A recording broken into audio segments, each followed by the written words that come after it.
నమో తస్స భగవతో అర్హతో సమ్మా సంబుద్దస్స. ఆ, చెప్పాలి అంటే ఇక ఇప్పుడున్న పరిస్థితి ప్రకారం నేను ఇంకా ఇండియాలోనే ఉండాల్సి ఉంటుంది ఆరోగ్యం కోసం. వేరే శ్రీలంక వెళ్ళిన అనారోగ్యం స్టార్ట్ అవుతుంది. వేరే మానస్ట్రీలో ఉన్నా కానీ నాకు ఏదో ఒక రకంగా అనారోగ్యం వస్తుంది. కాబట్టి ఇక బయట ఇండివిజువల్గా ఉండాల్సి ఉంటుంది. బహుశా ఇప్పుడు ప్రస్తుతం వైజాగ్లో ఉన్నాను. ఆ తర్వాత మొదటి ఉండాలి అనుకుంటే నేను హైదరాబాద్లో ఉండడానికి ప్రయత్నిస్తాను. హైదరాబాద్లో కనుక ఎవరైనా కానీ ఉంటే నాకు ఉండడానికి ఒక చిన్న కుటీరాన్ని కనుక ఎవరైనా ప్రొవైడ్ చేయగలిగితే మంచి విషయం. మిగతా విషయాలు ఫుడ్ అవి నేను ఎలాగోలా మేనేజ్ చేసుకోవడానికి ప్రయత్నిస్తాను. సో ఒక చిన్న రూమ్ అయినా సరిపోతుంది. కాకపోతే కొంచెం వాకింగ్కి ప్రదేశం ఉంటే బాగుంటుంది. ఎందుకంటే నాకు సంక్రమణ వాకింగ్ మెడిటేషన్ చేసుకోవడానికి వీలుగా ఉంటుంది. లేదా ఏదైనా పెంట్ హౌస్ టైపు అట్లాగా ఉన్నా కానీ పర్వాలేదు. ఎవరైనా ఉపయోగించుకొని అటువంటివి ఉంటే కనుక ఎవరైనా చెప్పచ్చు. కింద డిస్క్రిప్షన్లో అక్కడ ఉపాసకుల నేమ్ ఇంకా నెంబర్ అనేది ఇచ్చాను. ఎవరైనా చెప్పాలనుకుంటే వాళ్ళతో మాట్లాడి చెప్పొచ్చు. వాళ్ళు నాకు ఇన్ఫర్మేషన్ ఇస్తారు. కావాలంటే వాళ్ళ దగ్గర నుంచి నా నెంబరు తీసుకోవచ్చు.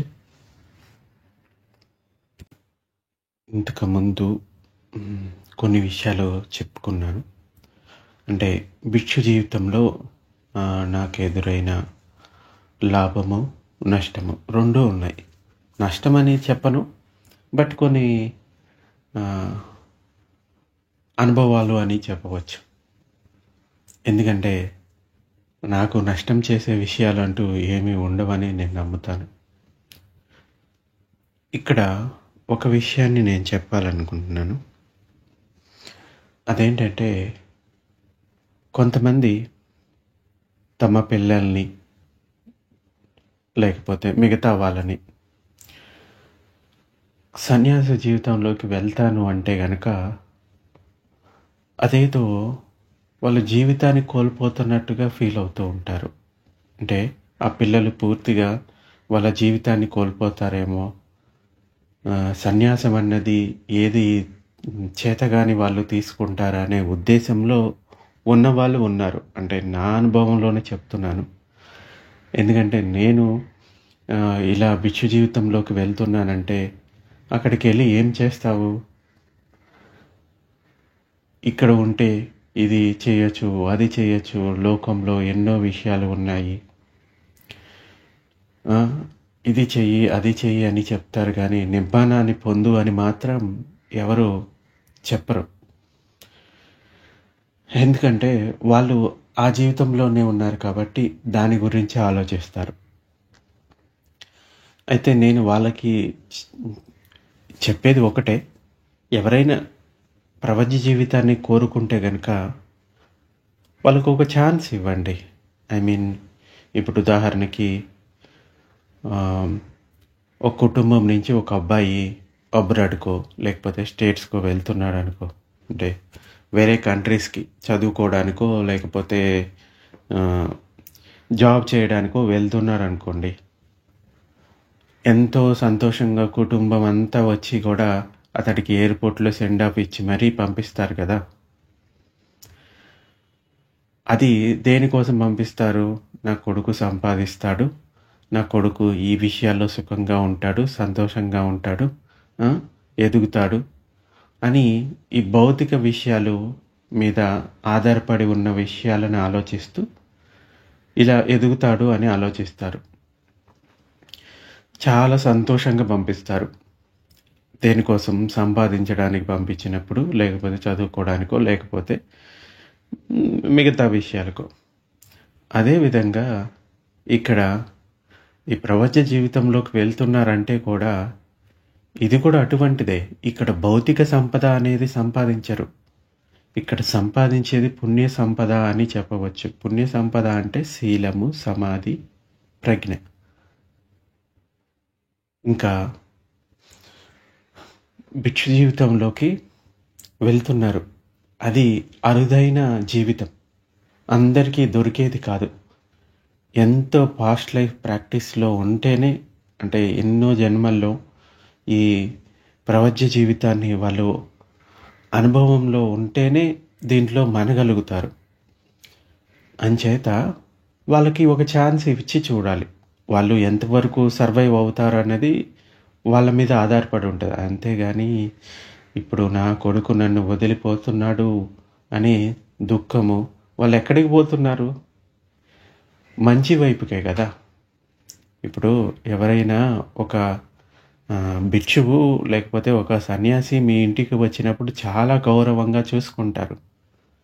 కానీ మీ ఇంటి నుంచి భిక్షువు లేకపోతే సన్యాసి అవుతానంటే మాత్రం చాలా బాధపడిపోతారు. ఎందుకలా? మంచి మార్గంలోనే వెళ్తున్నాడు కదా. ఎవరికి ఎటువంటి హాని తలపెట్టడు.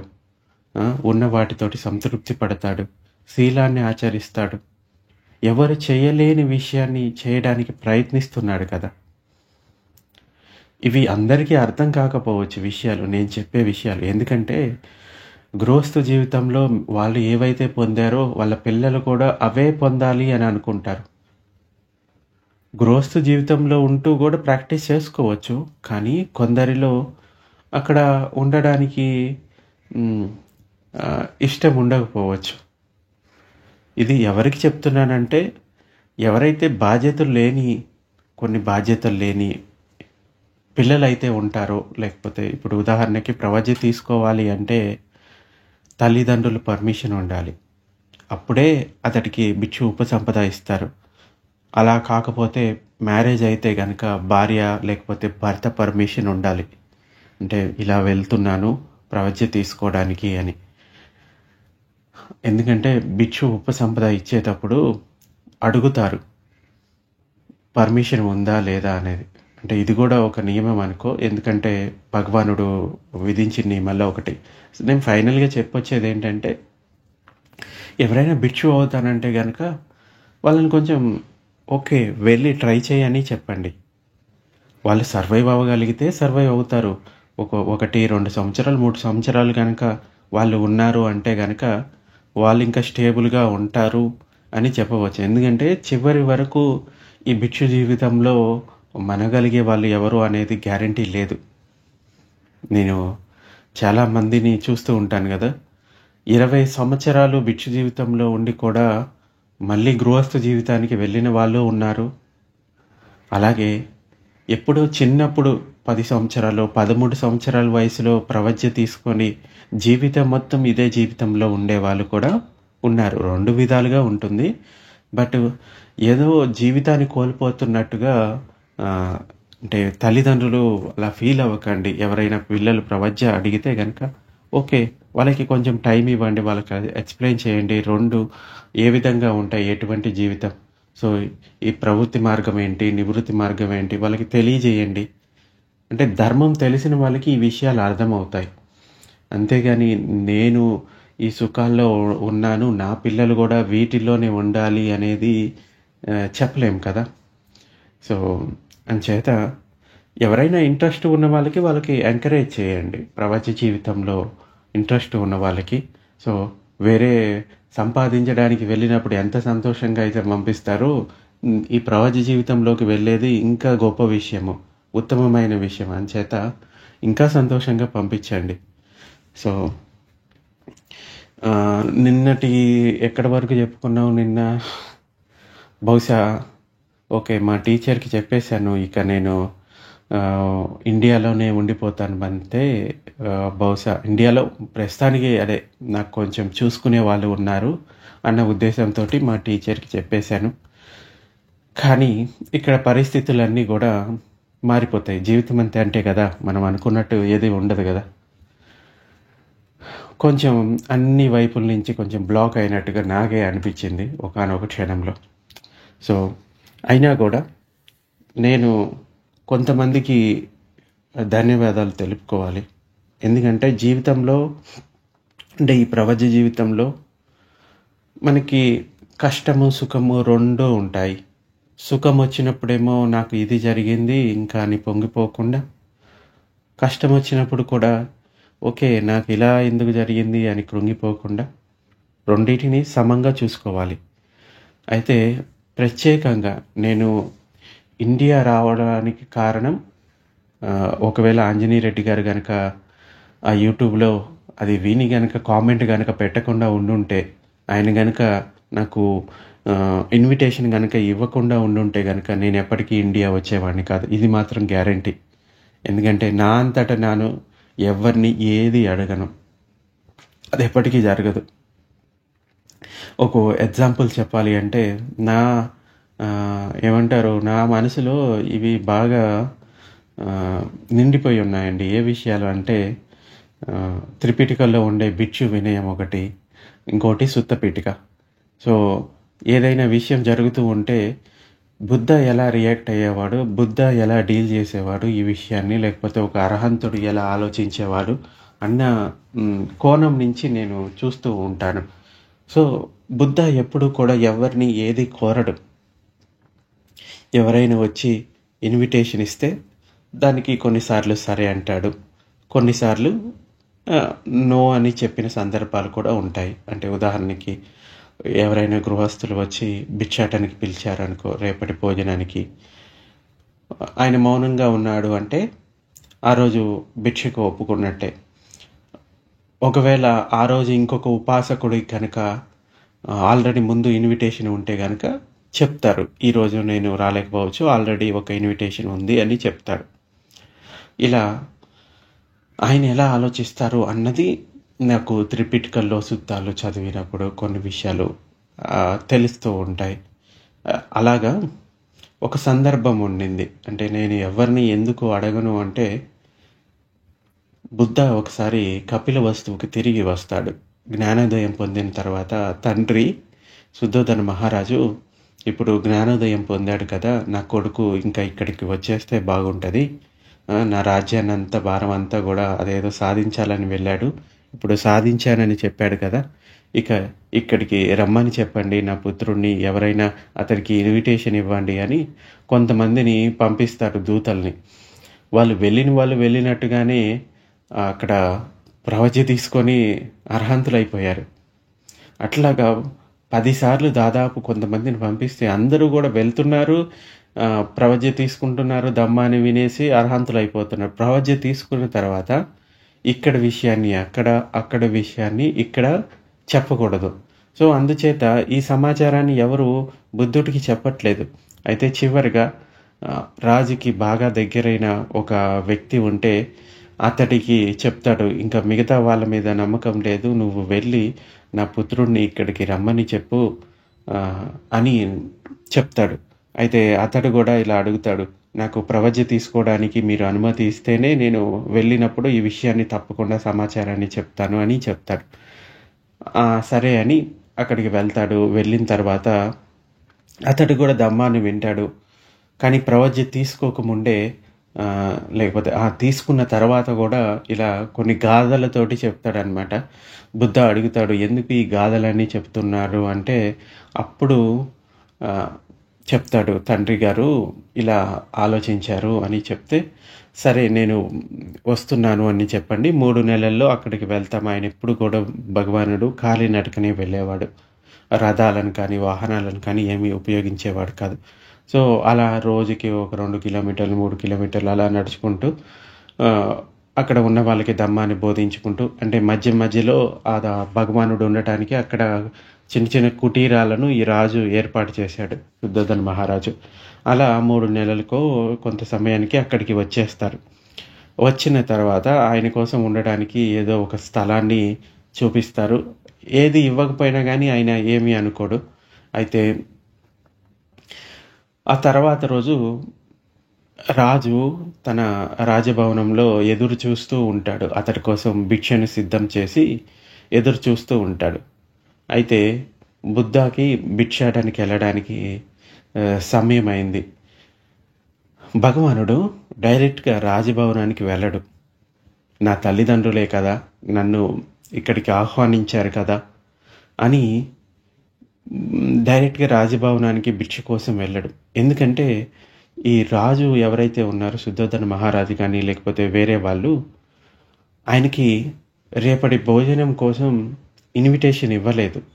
అంటే నా పుత్రుడే కదా, ఇంకా తన రాజ్యమే కదా ఇంతకుముందు, ఇక అతడు డైరెక్ట్గా వచ్చి ఇక్కడ తీసుకుంటాడు అని ఉద్దేశంతో రాజు పిలవడు. అయితే భగవానుడు కూడా ఆహ్వానం లేనిది వెళ్ళదు ఆ ఇంటికి కానీ లేకపోతే భిక్షను స్వీకరించడానికి. ఇలా ఆలోచిస్తాడు.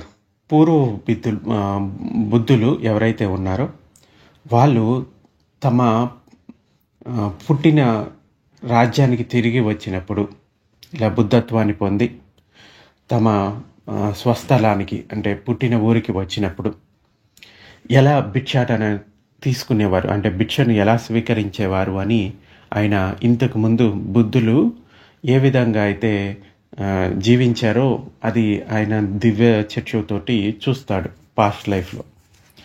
అయితే పూర్వపు బుద్ధులందరూ కూడా ఎవరు డైరెక్ట్గా వాళ్ళ రాజభవనానికి వెళ్ళినట్టు లేదు. వాళ్ళు రాజ్యంలో అడుగు పెట్టగానే ఏదైతే మొదటి ఇల్లు ఉందో ఆ ఇంటి నుంచే భిక్షాటన చేయడం మొదలు పెడతారు. ఎందుకంటే వాళ్ళకి రాజభవనం నుంచి ఎటువంటి ఇన్విటేషన్ రాలేదు భిక్ష కోసం.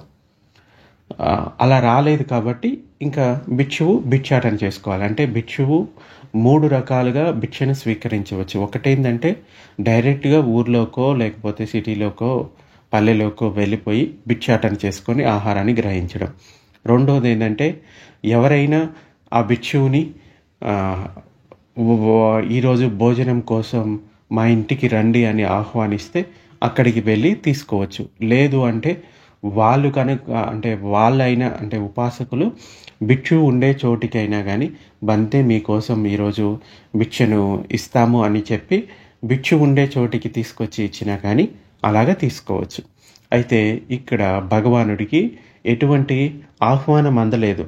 అందుకోసం భగవానుడు మొదటి ఇంటి నుంచే ఇక భిక్షాటన చేయడం మొదలు పెడతాడు. అంటే రాజ్యంలో ఏదైతే మొదటి ఇల్లు ఉందో ఇక ఈ విషయం రాజుకు తెలుస్తుంది.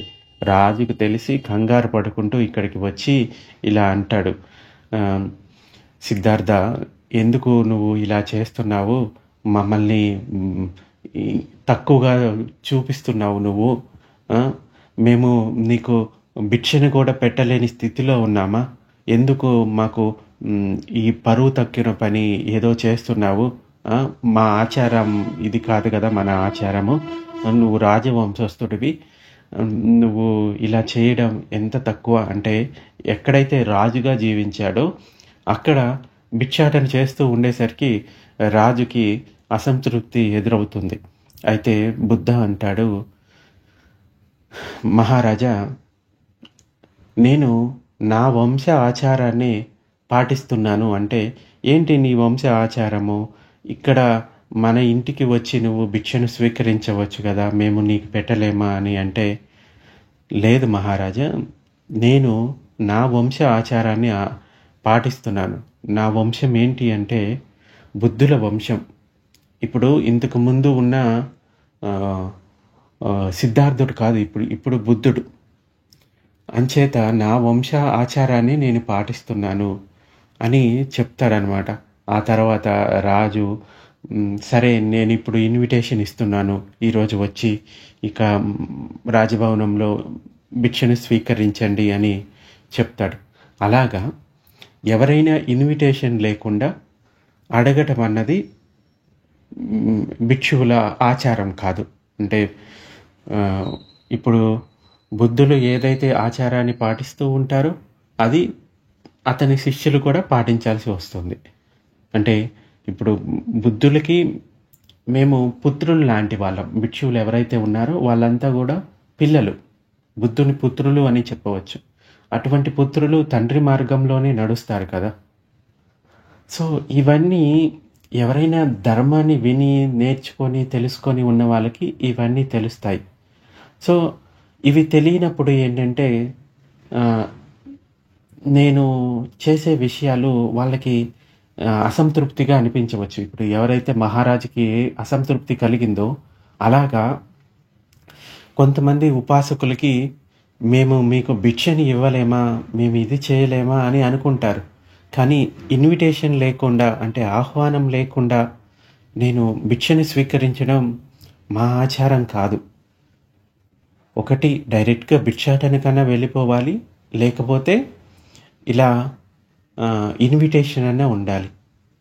సో, ఆ ఇన్విటేషన్ కూడా వాళ్ళు ఒక్కొక్కసారి వారం రోజుల పాటు ఇచ్చారనుకో, ఆ వారం రోజులు కూడా స్వీకరించవచ్చు. లేదంటే జీవితకాలం బంతే మా ఇంటి నుంచి భిక్షను స్వీకరించండి అని చెప్తే జీవితకాలం కూడా అలా స్వీకరించవచ్చు. కానీ ఇక్కడ నాకు ఎదురైన కొన్ని సందర్భాలు ఉన్నాయి. అదేంటంటే ఒక్కొక్క రోజు భిక్షను తీసుకో రాలేకపోవచ్చు వాళ్ళు సరైన సమయానికి. అటువంటప్పుడు అట్‌లీస్ట్ నాకు ముందుగా ఇన్ఫర్మేషన్ ఉంటే నేను ఆల్టర్‌నేటివ్‌గా ఏదైనా ఆలోచించుకోగలుగుతాను. అలా కాకుండా నేను ఆహ్, భిక్షాటన సమయం వరకు ఎదురు చూస్తూ ఉంటాను. ఆ సమయం కూడా గడిచిపోతుంది. కానీ తీసుకొని వస్తాను అని చెప్పిన వాళ్ళు తీసుకురానప్పుడు, లేకపోతే వికాల భోజనం సమయానికి తీసుకొని వచ్చినా అవి 2 కూడా నాకు సరైన సమయానికి రాలేవు అని చెప్పొచ్చు కదా! సో, నాకు ఏమనిపిస్తుంది అంటే అట్‌లీస్ట్ నాకు తిరిగి ఇన్ఫర్మేషన్ ఇస్తే ఎవరైనా ఇప్పుడు వారం రోజుల పాటు భిక్షను స్వీకరించమని చెప్పినప్పుడు, ఏదో ఒక రోజో, 2 రోజులో వాళ్ళు అంటే గృహస్థులంటే చాలా రకాల బాధ్యతలు ఉంటాయి. నేను కాదని చెప్పను. కానీ అట్‌లీస్ట్ నాకు ఇన్ఫర్మేషన్ ఉంటే, బంతే ఈరోజు నాకు ఈ పని వల్ల నేను ఈరోజు మీకు పంపించలేకపోతున్నాను. నేనిది చేయలేకపోతున్నాను అని అట్‌లీస్ట్ ముందుగా ఇన్ఫర్మేషన్ ఉంటే, దానికి ఆల్టర్‌నేటివ్‌గా నేను ఏదో ఒకటి చేసుకోగలుగుతాను. ఒక స్టోరీ చెప్తానిక్కడ. ఒక ముసలాయన ఉన్నాడు. ప్రతిరోజు కూడా పని చేసుకొని వచ్చి, రాత్రి ఆ ఫుట్‌పాత్ మీద పడుకునేవాడు. నిరుపేద అనమాట. ఏదో పొద్దున్న నుంచి పని చేసుకొని, కాస్త తిని, ఆ ఫుట్‌పాత్ మీద పడుకునేవాడు. దాదాపు చాలా సంవత్సరాల నుంచి ఇదే అతని జీవన విధానంగా మారిపోయింది. అనుకోకుండా ఈ స్టోరీ చాలామంది కూడా విని ఉండొచ్చు. మనకి వేరే యూట్యూబ్‌లో కూడా దొరుకుతూ ఉంటది. అయితే ఒకరోజు చలికాలంలో అక్కడ పడుకొని ఉన్నప్పుడు ఒక అబ్బాయి కారులో వెళ్తూ ఉంటే చూస్తాడు. చూడగానే ఈ ముసలాయన చలిలో పడుకోవడం చూసి చాలా జాలి కలుగుతుంది ఆ అబ్బాయికి. అయ్యో! ఇతను బాగా చలిలో ఉన్నాడు. ఇతను కప్పుకోవడానికి ఏదైనా ఇస్తే బాగుంటుందేమో అని అనుకొని ఇక కారులో వెతికి చూస్తాడు. అక్కడ ఏమీ దొరకవు. అయితే ఒక పని చేద్దాము, ఆయన దగ్గరికి వెళ్ళి చెప్దాము, మా ఇల్లు అంటే ఆ అబ్బాయి ఇల్లు పక్కనే ఉంటుంది. ఇంటికి వెళ్ళి వెంటనే ఆయన కోసం ఏదైనా తీసుకొని వద్దాము, ఆయనకి చెప్పి వెళ్దాము అని ఆ ముసలాయన దగ్గరికి వెళ్ళి, తాత మీరు చలిలో బాగా వణికిపోతూ ఉన్నారు. మీకు ఏదైనా ఇస్తే బాగుంటుంది అనిపిస్తుంది. కానీ ఇప్పుడు నా దగ్గర ఏమీ లేదు. మా ఇల్లు ఇక్కడే పక్కనే ఉంది. నేను వెళ్ళి మీకోసం ఒక దుప్పటి తీసుకొని వస్తాను అని చెప్పి ఆ అబ్బాయి వాళ్ళ ఇంటికి బయలుదేరాడు. వాళ్ళ ఇంట్లో అదే రోజు ఒక ఫంక్షన్ జరుగుతూ ఉంది. ఒక పార్టీ అనమాట. ఇంటికి వెళ్ళగానే ఆ ఇంట్లో ఉన్న స్నేహితులు లేకపోతే కుటుంబ సభ్యులు ఆ అబ్బాయిని ఇక రా వచ్చావా చాలా లేట్ అయిపోయింది, పార్టీ ఎంజాయ్ చేద్దాం రా అని ఆ అబ్బాయిని లాక్కొని వెళ్ళిపోతాడు. ఆ అబ్బాయి కూడా వాళ్ళతో కలిసిపోయి ఆ పార్టీలో మునిగిపోతాడు. ఇక ఆ ముసలాయనికి ఆ బ్లాంకెట్ తీసుకొని వస్తాను అని చెప్పాడు కదా, ఆ విషయాన్ని మర్చిపోతాడు. మర్చిపోయి ఆ అబ్బాయి ఈ పార్టీలో ఎంజాయ్ చేస్తూ అంటే వాళ్ళందరితో కలిసి మునిగిపోతాడు. అంటే ఆ అబ్బాయి కావాలని మర్చిపోలేదు. అక్కడికి వెళ్ళగానే వేరే పని పడింది, అక్కడ మర్చిపోయాడు. అయితే ఇక రాత్రి పార్టీ అయిపోయింది. పడుకోవడానికి ఆ అబ్బాయి వెళ్ళాడు. రూమ్లోకి వెళ్ళిన తర్వాత పడుకునే ముందు దుప్పటి కప్పుకునే ముందు దుప్పటి పట్టుకున్నప్పుడు ఆ అబ్బాయికి ఆ దుప్పటి ఇస్తానన్న విషయం గుర్తొచ్చింది. వెంటనే ఆ దుప్పటి తీసుకొని, అయ్యో ముసలాయనికి నేను దుప్పటి ఇస్తానని చెప్పానే, ఇక్కడ వచ్చిన తర్వాత నేను మర్చిపోయాను, ఆయన పరిస్థితి ఏంటో వెంటనే కంగారుగా పరిగెత్తుకుంటూ వెళ్ళిపోయి ఆ ముసలాయన దగ్గరికి వెళ్ళి ఇలా చెప్తాడు, తాత నేను కావాలని చేయలేదు, నేను ఇక్కడ ఇంటికి వెళ్ళగానే వేరే పనిలో పడిపోయి మర్చిపోయాను, నాదే తప్పు అని ఆ ముసలాయనతోటి చెప్తాడు. అప్పటికే ఆ ముసలాయన చలిలో వణుకుతూ ఆయన మాటలు కూడా సరిగ్గా రావట్లేదు. అయితే ఆ ముసలాయన ఇలా చెప్తాడు, నాయనా, నేను ఇదే ఫుట్పాత్ మీద 10 సంవత్సరాల నుంచి పడుకుంటున్నాను. ఎన్ని ఎండాకాలాలు పోలేదు, ఎన్ని వానాకాలాలు పోలేదు, ఎన్ని చలికాలాలు పోలేదు. పొద్దున్నే పని చేసుకునేవాడిని, కాస్త తినేవాడిని, ఆ తర్వాత వచ్చి ఇక్కడ పడుకునేవాడు. ఎన్నో సంవత్సరాలు గడిచిపోయాయి. ఇన్ని సంవత్సరాల్లో ఎవరూ కూడా నన్ను చూసి నీకోసం ఒక దుప్పటి ఇస్తాను అని చెప్పలేదు.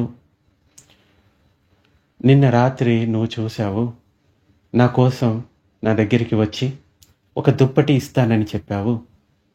నేను కూడా నిజమేనేమో ఈరోజైనా కాస్త చలి నుంచి తప్పుకోవడానికి ఒక దుప్పటి దొరుకుతుంది అని చిన్న ఆశపడ్డాను.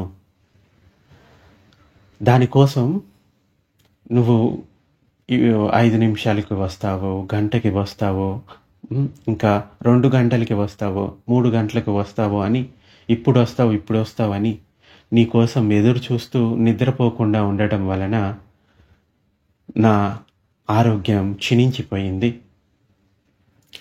అని చెప్తూనే ఆ ముసలాయన చనిపోతాడు. అయితే ఈ 2 స్టోరీస్లో ఎవరు కరెక్ట్ అని చెప్పగలుగుతాం? అంటే ఎవరిది తప్పని చెప్పగలుగుతాం? ఎదురు చూస్తూ ఉన్న ఆ ముసలాయిందా, లేకపోతే ఆ అబ్బాయి తీసుకొని వస్తానని చెప్పి అక్కడికి వెళ్ళిన తర్వాత మర్చిపోవడం వలన? అబ్బాయి కావాలని మర్చిపోలేదు, కానీ అక్కడ ఆ అబ్బాయి మర్చిపోవడం వల్ల ఈ ముసలాయన ఇంకా ఎదురు చూస్తూనే ఉన్నాడు. ఇక్కడ 2 విషయాలని గుర్తుంచుకోవాలి. ఒకటేంటంటే, ఎవరి దగ్గర నుంచి ఏమీ ఎదురు చూడకూడదు, ఎక్స్పెక్ట్ చేయకూడదు. ఒకవేళ ఎదురు చూస్తూ ఉంటే ఆ ముసలాయనలాగా ఏదో ఒక ఇబ్బంది గురవ్వాల్సి వస్తుంది. అలా కాకుండా ఆ ముసలాయన ఎదురు చూడకుండా తను రోజువారీ ఎలాగైతే నిద్రపోతూ ఉంటాడో అలా నిద్రపోయి ఉంటే ఏమో పొద్దున్నే లేచి పనికి వెళ్ళిపోయేవాడు కదా. ఎదురు చూడడం వల్ల అతడు ఇంకా ఎక్కువ దుఃఖాన్ని పొందాడు. అదేవిధంగా ఆ అబ్బాయి కూడా ఏదైతే ప్రామిస్ చేసి నేను తీసుకొని వస్తాను, ఇస్తాను అని చెప్పి ఇంటికి వెళ్ళాడో, ఆ అబ్బాయి ఆ ప్రామిస్ని బ్రేక్ చేయలేదు, బట్ ఇంటెన్షనలీ. కానీ అక్కడికి వెళ్ళిన తర్వాత మర్చిపోయాడు. ఇక్కడ మర్చిపోవడం అనేది చాలామందికి అరుదైన విషయం. కానీ అలా మర్చిపోకుండా ఇంటికి వెళ్ళిన తర్వాత ఆ బ్లాంకెట్ కనుక తెచ్చి ఇచ్చి ఉంటే ఆ ముసలాయన ఆ రోజు సంతోషంగా ఉండేవాడు, పడుకొని పొద్దున్నే లేచి పనికి వెళ్ళిపోయేవాడు. ఇక్కడ ఈ స్టోరీ ఎందుకు చెప్పాను అంటే, ఎవరికైనా ఏదైనా చేస్తాను లేకపోతే ఇస్తాను అని మాట ఇచ్చే ముందే ఆలోచించాలి. ఒకవేళ మాట ఇచ్చిన తర్వాత మర్చిపోవడమో లేకపోతే ఆ తర్వాత మీకు చేయలేని పరిస్థితి ఉంటే ఏముందులే అని వదిలేయకుండా, అట్లీస్ట్ ఆ అబ్బాయి తీసుకురాలేకపోయినా, తాత నేను ఈరోజు తీసుకురాలేను అని చెప్పినా కానీ ఆ తాత మంచిగా ఓకే పర్లేదు దొరకదేమోలే అని పడుకునేవాడేమో కదా. అదేవిధంగా ఎవరైనా ఒక భిక్షువుకి ఏదైనా చేస్తాను అని చెప్పి మాట ఇచ్చినప్పుడు, అంటే మాట ఇచ్చే ముందే ఆలోచించండి, చేయగలుగుతారా లేదా, లేకపోతే ఈ మాట ఇవ్వడం వల్ల నేను చేస్తాను అంటేనే ఎవరికైనా మాట ఇవ్వాలి. ఒక భిక్షువు అనే కాదు, సాధారణ జీవితంలో కూడా ఎవరికైనా ఏదైనా చేస్తాను, ఇస్తాను అని మాట ఇచ్చే ముందే ఆలోచించాలి. ఒకసారి మాట ఇచ్చిన తర్వాత దాన్ని బ్రేక్ చేయకుండా ఉండడానికి ప్రయత్నించాలి. అలాగే ఈ ఎదురు చూడటం కూడా చాలా దుఃఖాన్ని కలిగిస్తుంది. నా విషయంలో ఇది చాలాసార్లు జరుగుతూ ఉండేది. కనీసం అంటే భిక్షను తీసుకురాలేనప్పుడు నాకు చెప్తే ఏదో ఒక ఆల్టర్నేటివ్ చేసుకుంటాను కదా. అలా చేయకుండా వాళ్ళు మర్చిపోయి ఆ తర్వాత చాలా సాధారణ విషయంగా తీసుకొని ఇప్పుడేమవుతుందంటే, నేను ఏదైనా చెప్పాను అంటే బంతేజీ అడ్జస్ట్ అవ్వడండి ఈ ఈ విషయాలకి అని అనుకుంటారు. ఏమీ చెప్పలేదు అంటే, అసలు ఈయన ఏమీ చెప్పరండి, ఈయన ఏది అడగడండి, 2 విధాలుగా తీసుకుంటారు. నాకు బుద్ధ చెప్పిన ఒక విషయం గుర్తొస్తుంది. ఈ లోకంలో అతిగా మాట్లాడే వారిని నిందిస్తారు, అసలు మాట్లాడని వారిని నిందిస్తారు, కొద్దిగా మాట్లాడే వారిని నిందిస్తారు, నిందలు పడని వారంటూ ఎవరూ ఉండరు అని బుద్ధ చెప్తారనమాట. అంటే అడిగినా నిందిస్తారు. అంటే వాళ్ళ దగ్గర నుంచి ఇన్విటేషన్ వచ్చిన తర్వాత బహుశా నాకేదైనా అవసరమై చెప్పినా, "అయ్యో! ఈ బంతేజీ ఇది అడిగారేంటి? ఇది చెప్పారు ఏంటి?" అని నిందిస్తారు.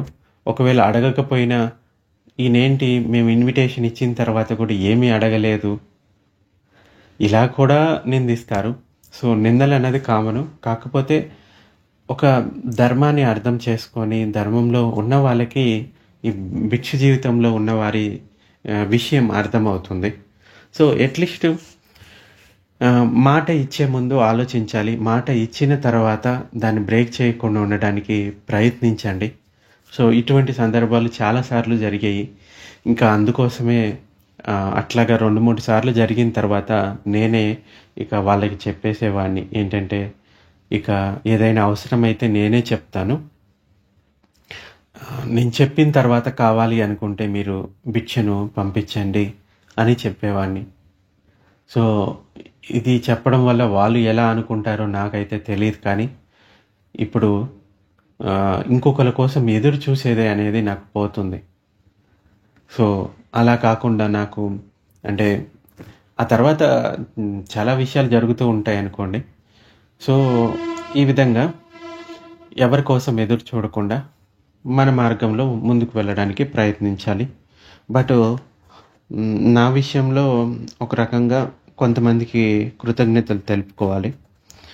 అంటే మనకి సాయం చేసిన వాళ్ళ పట్ల ఎప్పుడూ కృతజ్ఞత ఉండాలి. అది చిన్న సాయమైనా, పెద్ద సాయమైనా. ఒక రకంగా నేను ఇండియా రావటానికి కారణం ఆంజనేయ రెడ్డి గారు.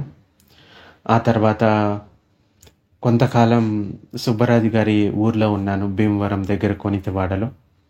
అక్కడ ఉండే 2 భార్యాభర్తలు నాకు ఎవరైతే ఉండడానికి నివాస స్థలాన్ని ఏర్పాటు చేశారో, శ్రీనివాసు ఇంకా విజయ అని 2 ఫ్యామిలీ మెంబర్స్. ఒక రకంగా చూసుకుంటే నేను వెళ్ళిన ప్రతి చోట కూడా వాళ్ళు ఏదో ఒక రకంగా ఒక్కలైనా ఇద్దరైనా కానీ ఆ ధర్మంలో స్థిరపడిపోయారు. ఆ 2 భార్యాభర్తలు కూడా ఇంతకుముందు బుద్ధ గురించి విని ఉండొచ్చు, కానీ నేను ఆ 2, 3 నెలలు అక్కడ ఉండటం చేత వాళ్ళు పూర్తిగా బుద్ధుని మార్గంలోకి వచ్చారు. వాళ్ళు ఇక వేరే మార్గంలోకి వెళ్ళే ఛాన్స్ లేదు. వాళ్ళకి ధర్మ మార్గంలో స్థిరపడిపోయారు. బహుశా ఆ కారణం చేతనే వాళ్ళ ఊరు వెళ్ళి ఉంటానేమో అని నాకు అనిపిస్తూ ఉంటుంది. అంటే కొంతమంది వాళ్ళ లోపల పుణ్యపారమితలు సిద్ధంగా ఉన్నప్పుడు వాళ్ళకి ఆ ధర్మం అందడానికి ఇట్లాగ జరిగి ఉండొచ్చేమో అని నాకు అనిపిస్తూ ఉంటుంది. సో, వారిద్దరికి కూడా ధన్యవాదాలు తెలుపుకోవాలి. అంటే కృతజ్ఞత. ఎందుకంటే ఎవరైతే ఒక చిన్న సాయం చేసినా గానీ వాళ్ళ పట్ల కృతజ్ఞత ఉండాలి. అలాగే కాకినాడలో నేను ఉండటానికి ఇల్లు ఇచ్చిన, అంటే ఆ విహారాన్ని ఉండటానికి ఇచ్చినటువంటి పైడి తల్లి గారు, ఆవిడ చాలా దానగుణం కలిగినటువంటి ఆవిడ. ఆవిడ దగ్గర ఉన్నదంతా కూడా చాలా వరకు ధర్మానికే ఖర్చు చేశారు. ఇప్పుడు ఆ విహారా కానీ, లేకపోతే ధనాన్ని కానీ. సో, డబ్బు అందరి దగ్గర ఉంటుంది, కానీ దాన్ని ఎలా ఉపయోగిస్తున్నాం అన్నదే ఇక్కడ విషయం అన్నమాట. ఆవిడ చాలా వరకు ఈ ధర్మానికి ఉపయోగపడే విషయాల్లోనే ఆవిడ దానాలు ఇచ్చింది. బహుశా భవిష్యత్తులో ఆవిడకి ఒక విహారాన్ని నిర్మించాలని కూడా చాలా ధనాన్ని, స్థలాన్ని కూడా డొనేట్ చేశారు. అది ట్రస్ట్ కింద కూడా అక్కడ ఫామ్ చేసి ఉంచడం జరిగింది. చూడాలి భవిష్యత్తులో ఎప్పుడైనా కానీ అక్కడ ఒక విహార వచ్చే ఛాన్సు ఉన్నట్లుగా అనుకోవచ్చు కాకినాడలో. సో, అది చూడాలి బహుశా. ఎనీవే, నాకు ఉండడానికి అక్కడ కొంతకాలమైనా కానీ, అంటే చాలా ఎక్కువ సమయమే నేను కాకినాడలో ఉన్నాను. అంచేత ఆవిడకి కూడా కృతజ్ఞతలు తెలుపుకోవాలి. ఇంకా అక్కడ ఉన్నటువంటి కొంతమంది ఉపాసకులు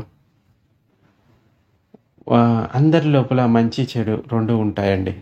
ఆ లోపాలన్నవి అందరిలో లోపాలు లేని వ్యక్తి అంటూ ఎవరూ లేరు కదా! నా లోపల కూడా లోపాలు ఉంటాయి. అంచేత నేను వాళ్ళు చేసిన మంచినే చూస్తాను గానీ, చెడుని ఎక్కువగా చూడను. బట్ కొన్ని సందర్భాల్లో ఇదే చెప్పాను కదా! మాట ఇచ్చి తప్పడం అన్నది కొంచెం బాధ కలిగిస్తది. సో, కొంచెం ఇబ్బంది కలిగిస్తది. కానీ ఏది ఏమైనా గానీ, ఒక్కరోజు వాళ్ళు వచ్చి కనీసం ఒక పండునైనా దానం చేసింది కూడా అది వాళ్ళ పట్ల నాకున్న కృతజ్ఞత. అలాగా కొంతమంది చాలా రోజుల పాటు నాకు భిక్షను ఇచ్చారు. డాక్టర్ జవహర్ గారు గానీ, లేకపోతే వాళ్ళు మెడిసిన్‌లో కూడా నాకు కొన్ని ట్రీట్మెంట్‌కి సహాయం చేశారు. వేరే సందర్భాలు ఉండొచ్చు. వాళ్ళు అని చెప్పాను గదా! మంచి, చెడు 2 ఉంటాయి. సో, నేను నా వైపు నుంచే ఈ విషయాన్ని చెప్తున్నాను. వాళ్ళు ఏమి ఆలోచించారనేది నాకు తెలీదు. బహుశా కూర్చొని మాట్లాడుకుంటే అన్ని సమస్యలకి పరిష్కారం దొరుకుతుందేమో. కానీ కూర్చొని మాట్లాడుకోవడానికి బహుశా కొన్నిసార్లు సిద్ధంగా ఉండకపోవచ్చు. అదే చెప్పాను కదా! ఎవరైతే ధర్మాన్ని చూస్తారో అప్పుడు నేను జీవించే విధానం వాళ్ళకి అర్థమవుతుంది. అలా కాకుండా సాధారణమైన జీవితంలాగా చూస్తారో ఇప్పుడు కొంతమంది ఇలా అనుకుంటారు. ఈ సన్యాసి జీవితం తీసుకుంది ఈ బౌద్ధాన్ని ప్రచారం చేయడం కోసమని అనుకుంటారు. అలా కాదు. భిక్షు జీవితంలోకి వచ్చింది తన లోపల ఉన్న రాగద్వేష మోహాలను పోగొట్టుకోవడానికి, నిబ్బానాన్ని పొందడానికి అని బుద్ధ క్లియర్‌గా చెప్తాడు. ఈ ప్రచారాలు చేయడానికి కాదు. ఇది స్పష్టంగా అర్థం చేసుకోవాలి ఎవరైనా కానీ. భిక్షువులు ధమ్మాన్ని బోధిస్తారు, ప్రచారం చేయరు. ఇక అందరు భిక్షువులు ఒకే రకంగా ఉంటారు అని చెప్పలేం కదా! కాకపోతే ఒక భిక్షువు ధమ్మాన్ని బోధిస్తాడు, ప్రచారం చేయడు. ప్రచారానికి, బోధించడానికి చాలా తేడా ఉంటుంది. ప్రచారం అంటే నాదే గొప్పది అని చెప్పడం, ఇక దీన్ని వ్యాప్తి చేయడానికి కృషి చేయడం.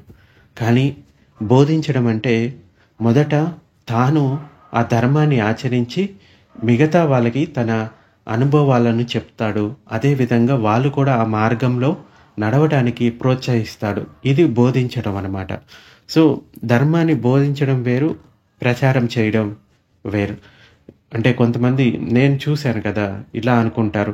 ఒక భిక్షు అంటే బౌద్ధాన్ని ప్రచారం చేయడం కోసం సన్యాసంలోకి వచ్చారు అనుకుంటారు. అలా కాదు. ఇది తప్పుడు అభిప్రాయం కింద చూడండి. ఎందుకంటే ఒక భిక్షువు తను ఈ లౌకిక విషయాల పట్ల వైరాగ్యం కలిగి ఈ ధార్మిక జీవితంలో గడపడానికి, ఇంకా తన లోపల ఉన్న రాగద్వేష మోహాలను పోగొట్టుకోవడానికి ఈ భిక్షు జీవితంలోకి రావాల్సి ఉంటుంది. ఇది సరైన సంకల్పం అని చెప్పవచ్చు. ఇది నేను చెప్పిన మాటలు కాదు. ఇది నేనేదో చెప్తున్నాను అనుకోవచ్చు. ఇది బుద్ధ చెప్పిన మాటలు. ఎవరైతే త్రిపిటకంలో ఉన్న సూత్రాలు చదువుతారో వాళ్ళకి ఇవి అర్థమవుతాయి. ఇవేమీ చదవకుండా ఉంటే ఏమీ అర్థం కావు. సో, అంచేత డాక్టర్ జవహర్ గారు కానీ, లేకపోతే వాళ్ళు చాలా సాయం చేశారనుకోండి. సో, ఆంజనేయ రెడ్డి గారి తర్వాత నాకు జవహర్ గారు ఆల్మోస్ట్ నా హెల్త్ ఇష్యూస్కి కానీ, కొన్ని మిగతా విషయాలకు కానీ చాలా వరకు భోజనం ఇది మిగతా వాళ్ళతో పోల్చుకుంటే అంటే దాన గుణంలో కొంత మంచి గుణం కలిగిన వాళ్ళు అని చెప్పవచ్చు. సో, ఇంకా డాక్టర్ భానుమతి గారు, డాక్టర్ బాబ్జీ గారు వాళ్ళు కూడా నాకు కొన్నిసార్లు భోజనాన్ని ఇచ్చారు. సో, ఇంకా ఉషారాణి గారు, ఇంకా రామ్ ప్రసాద్ గారు, ఇలా కొంతమంది ఉపాసకులు అందరి పేర్లు నేను ఇక్కడ చెప్పలేకపోవచ్చు. బట్ ఎనీవే అక్కడ ఉన్నప్పుడు నాకు ఒక్కరోజైనా కానీ ఒక చిన్న పండు అయినా ఇచ్చినా కానీ వాళ్ళ పట్ల నాకు కృతజ్ఞత ఎప్పుడూ ఉంటుంది. బట్ కొన్ని చెప్పలేం కదా, ఎప్పుడు అనుకూలమైన పరిస్థితులే ఉండవు, ప్రతికూల పరిస్థితులు కూడా వస్తూ ఉంటాయి. సో, ఇదే చెప్పాను కదా, నేను నా అంతటా నేను ఎవరికి ఏది చెప్పను. వాళ్ళు వచ్చి తెలుసుకుంటే అప్పుడు ఏదైనా విషయాన్ని చెప్పడానికి వీలవుతుంది. చెప్పాను కదా, ఏదైనా విషయాన్ని చెప్తే ఈయనేంటి ఇది అడుగుతున్నారు, అది అడుగుతున్నారు అనుకుంటారు. ఒకవేళ చెప్పకపోతేనేమి ఈయనేమి చెప్పరు అనుకుంటారు. సో, అందుచేత ఇక ఎవరైనా తెలుసుకోవాలనుకుంటే అడిగి తెలుసుకుంటే బెటరు. ఇంకొకటి, ఎవరికైనా కానీ నాతో మాట్లాడాలి అనుకుంటే కనుక కింద డిస్క్రిప్షన్లో ఉపాసకుల నెంబర్ ఉంటుంది. వాళ్ళ అడిగిన తర్వాత వాళ్ళు అవసరమైతే నా నెంబర్ ఇస్తారు. అనవసరమైన విషయాలకైతే నేను మాట్లాడను.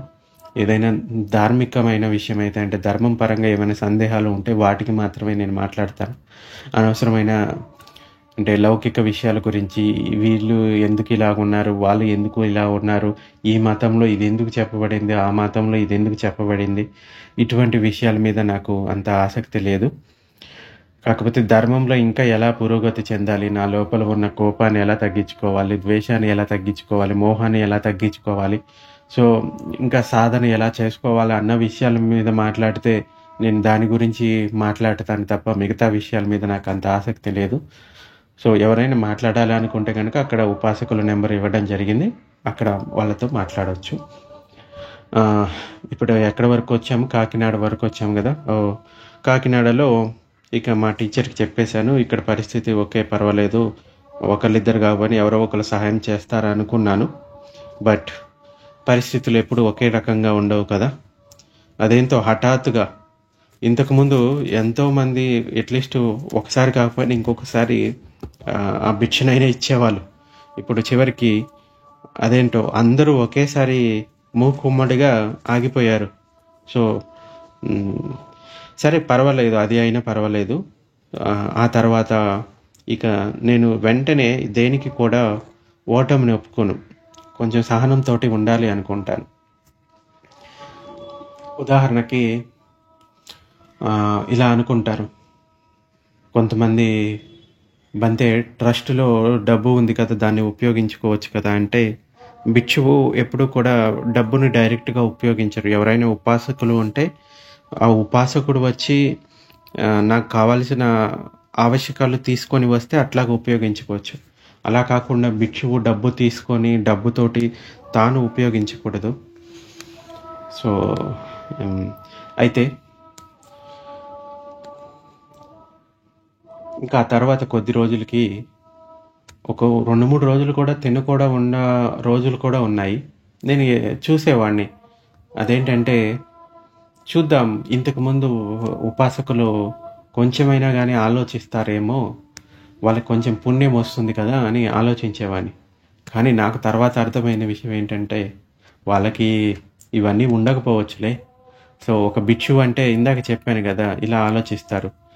భిక్షువు అంటే వాళ్ళకి ఏదో ఒక కార్యక్రమానికి వచ్చేసి కొంచెం చాంటింగ్ చేసేసి బ్లెస్సింగ్స్ ఇచ్చేసి వెళ్ళిపోతారు, ఇంతే ఇదే భిక్షు జీవితం అనుకుంటారు. కానీ అది భిక్షు జీవితంలో ఒక చిన్న ఇది అంటే ఒక పార్ట్ మాత్రమే. కానీ భిక్షు జీవితంలో మిగతా విషయాలు కూడా ఉంటాయి కదా.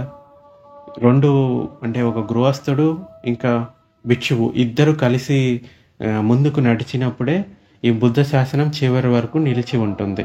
ఓన్లీ భిక్షువుల ద్వారా ధమ్మాన్ని తెలుసుకుంటారు, కానీ ఈ శాసనాన్ని నిలబెట్టలేరు. ఎందుకంటే మిగతా విషయాల కోసం, భిక్షువు ఆవశ్యకాల కోసం ఉపాసకుల మీద ఆధారపడి ఉంటారు కదా. ఇక కొద్ది రోజులు ఉండే చోట భిక్షాటనికి వెళ్ళాను.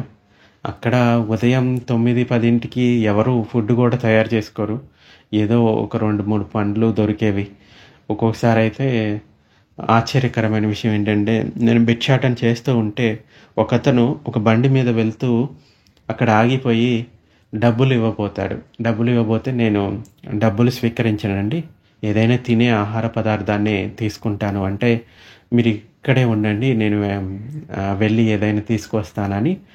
అతను ఎవరో కూడా నాకు తెలీదు. అలా వెళ్తూ భిక్షాటన చేస్తూ ఉంటే చూసి అక్కడ ఏవో టిఫిన్ తీసుకొచ్చి దానం ఇచ్చేసి నమస్కారం చేసుకొని వెళ్ళిపోయాడు. అలా భిక్షాటన చేసుకునే ముందు కొంతమంది ఇట్లాగా జరుగుతూనే ఉంటాయి. కొంతమంది పండ్లు ఇస్తారు, కొంతమంది ఇట్లాగా ఏదో ఒక టిఫిన్ కానీ ఏదో ఒకటి, అంటే కొంతమంది కొన్ని సందర్భాల్లో జరుగుతూ ఉంటాయి. కొన్నిసార్లు అయితే భిక్షాటనకి వెళ్ళినప్పుడు కొంచెం కసురుకునే వాళ్ళు కూడా ఉంటారు.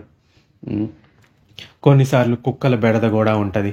వాటికి ఈ డ్రెస్సు అంటే చీవరం అనేది కొత్తగా అనిపిస్తుంది కదా. సో వాటితోటి కూడా అక్కడ జాగ్రత్తగా ఉండాలి. ఇలా కొద్ది రోజులు భిక్షాటన కూడా చేశాను. బట్ పెద్దగా ఆహారం ఏమీ లభించేది కాదు. ఇంత జరుగుతూ ఉన్నా గానీ నేనెవరిని కూడా నా కోసం ఆహారం తీసుకురండి అని కూడా ఎవ్వరికీ నేను చెప్పలేదు. ఎందుకంటే వాళ్ళు తెలుసుకొని నాకు అడిగి తెలుసుకుంటే బాగుండేది అని నాకనిపిస్తది. ఇప్పుడు ఉదాహరణకి అడిగి ఇప్పుడు కనీసం వారంలో 1, 2 రోజులైనా గానీ అడిగి తెలుసుకుంటే బాగుంటది. అడగకుండా మీరు మమ్మల్ని అడిగితే బాగుండేది కదా అంటే అది చెప్పలేము. ఇప్పుడు ఈరోజు ఉన్న వ్యక్తి అదే విధంగా రేపు ఉంటారు అనేది చెప్పలేం కదా! వాళ్ళ పరిస్థితి వేరే అవ్వచ్చు. ఒక భిక్షువు పట్ల ఇంతకు ముందు ఉన్నటువంటి శ్రద్ధ మళ్ళీ అదే విధంగా ఉంటుందనేది గ్యారంటీ లేదు కదా! అంచేత ఇంకా కాకినాడలో కొద్ది రోజులు అంటే ఓపికతోటి ఉండాలి అని అనుకుంటాను నేను. చూద్దాం ఏం జరుగుతుందో అని. సో, అలా కొన్ని రోజులు భిక్షాటన చేశాను. ఆ తర్వాత అనుకోకుండా ఒకరోజు ఆహ్, ఆహ్, ఒక వ్యక్తి వచ్చాడు. ఉపాసకుడు అనుకోవచ్చు. అయితే అతను ఇంతకుముందు నేను అక్కడ హాస్పిటల్‌లో ధర్మ ప్రవచనాలు చెప్పినప్పుడు వినేవాడనమాట. అయితే బంతేజీ గారు ఈ మధ్య ఇక్కడ ధర్మ ప్రవచనాలు చెప్పడానికి రావట్లేదు. ఏమైందా అని తెలుసుకోవడానికి వచ్చాడనమాట. వచ్చినప్పుడు నేను మిగతా విషయాలు పెద్దగా ఏం చెప్పలేదు. నాకు ఎవరైనా ఆహ్, ధమ్మాని చెప్పడానికి ఆహ్వానిస్తే నేను చెప్తాను. ఒకవేళ ఆహ్వానించలేదు అంటే నేను నా అంతట నేను వచ్చి చెప్పను. సో, అలా ఆహ్వానం అందలేదు కాబట్టి నేను చెప్పలేదు. మరి బంతే భోజనం చేశారా అంటే పొద్దున్నే ఒక 4 ఇడ్లీ తిన్నాను. మరి లంచ్ ఎలాగా బంతే అంటే ఈ రోజుకి ఎవరు ఇన్విటేషన్ లేదు. ఇంకా ఈ రోజుకే ఆ టిఫిన్ ఏదైతే ఉందో అది సరిపోతుంది అనేసరికి అయ్యో! బంతే నాకు ముందుగా తెలిసి ఉంటే మా ఇంటి నుంచి నేను తీసుకొని వచ్చేవాడిని అని అనుకున్నాడు.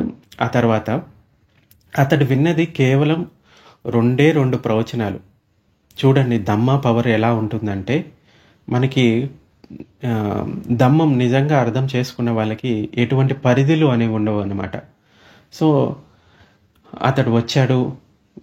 అలా అడిగిన తర్వాత వెంటనే నా భిక్షాపాత్ర ఇవ్వండి బంతే అని భిక్షాపాత్ర చేత్తోటి తీసుకొని బయటికెళ్ళి ఇంటికి ఎదురుగా ఒక క్యాటరింగ్ సర్వీస్ ఉంటుందన్నమాట. అక్కడ బహుశా అప్పటికే నేను 6 నెలల నుంచి ఉంటున్నాను. కానీ నేనెప్పుడూ కూడా అటువైపు అని ఎవరిని నాకు పెట్టండి అని కానీ నేనెప్పుడూ అడగలేదు. అయితే ఎందుకంటే నేను అడగను కూడా. అది భిక్షాటనకి సాధారణంగా వెళ్తాము. ఆ టైంకి ఏదైనా ఉంటే తీసుకుంటాము. లేకపోతే ఎవరైనా ఆహ్వానిస్తే తీసుకుంటాము. అంతేగాని నేనిక్కడ ఉంటున్నాను, నేనిలా జీవిస్తాను, మీరు నాకు దానం చేయండి అని నేనెవరికీ చెప్పను. అయితే ఇతను ఆ క్యాటరింగ్ వాళ్ళకి ఇంతకుముందు ఎప్పుడో తెలుసంట. అయితే అక్కడికెళ్ళిపోయి ఆ భిక్షా పాత్రలో ఆహారం నింపుకొని వచ్చాడు. వాళ్ళకి విషయం చెప్పాడు. బంతేజీ ఇలా తినకుండా ఉంటున్నారు అంటే ఆ క్యాటరింగ్ అతనేమో అయ్యో! మాకు తెలీదండి. ఆయనెప్పుడు కూడా ఏది అడగలేదు. మాకేం తెలుసు ఆయన మా ఆహారాన్ని తీసుకుంటారో లేదో.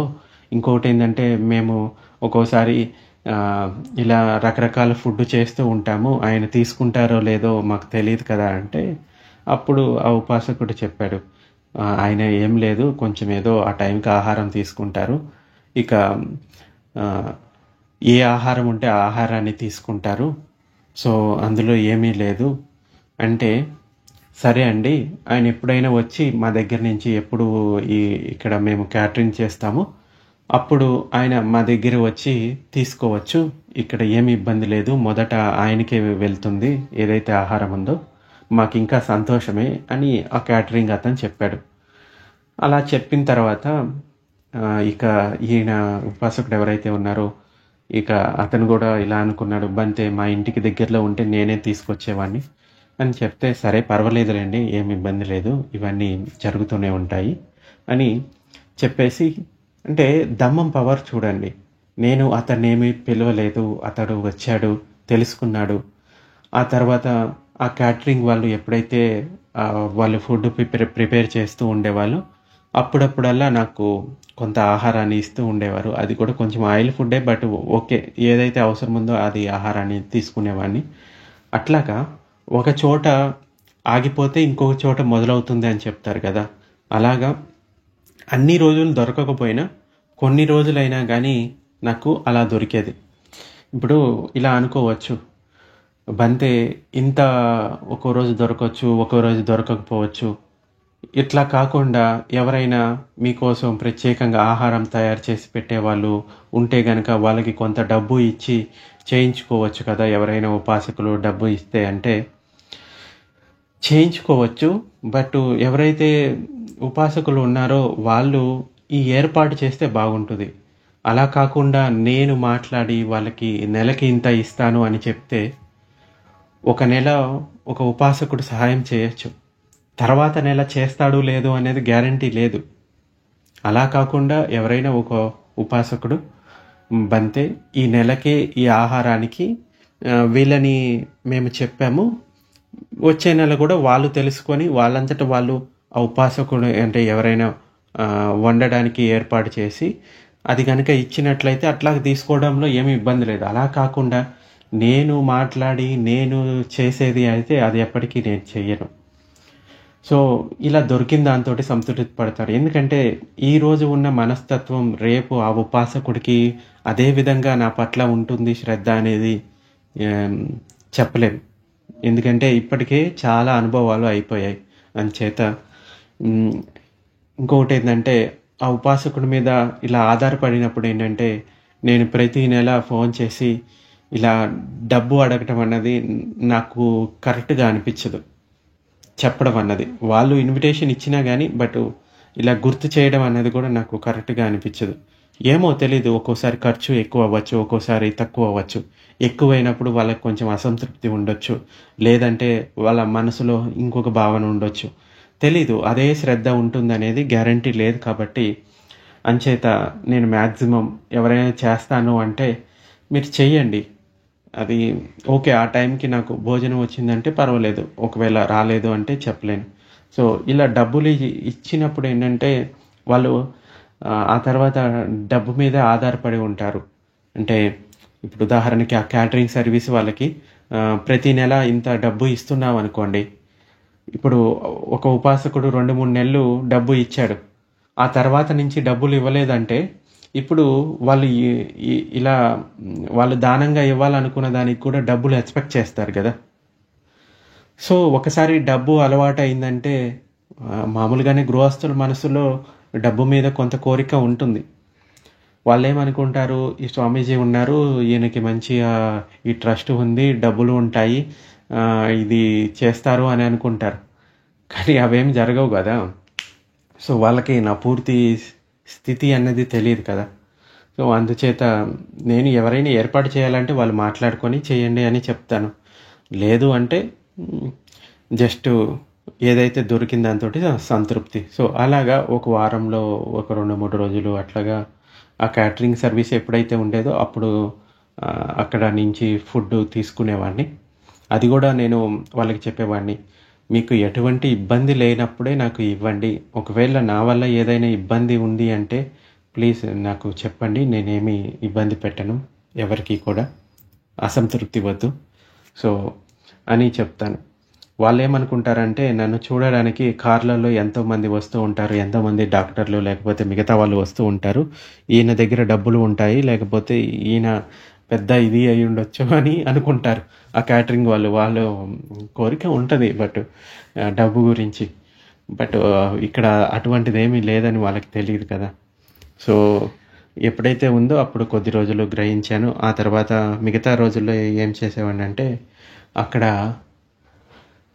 ఒక టిఫిన్ సెంటర్ ఉండేది పక్కన, చిన్నది ఒక ఇల్లులాగా.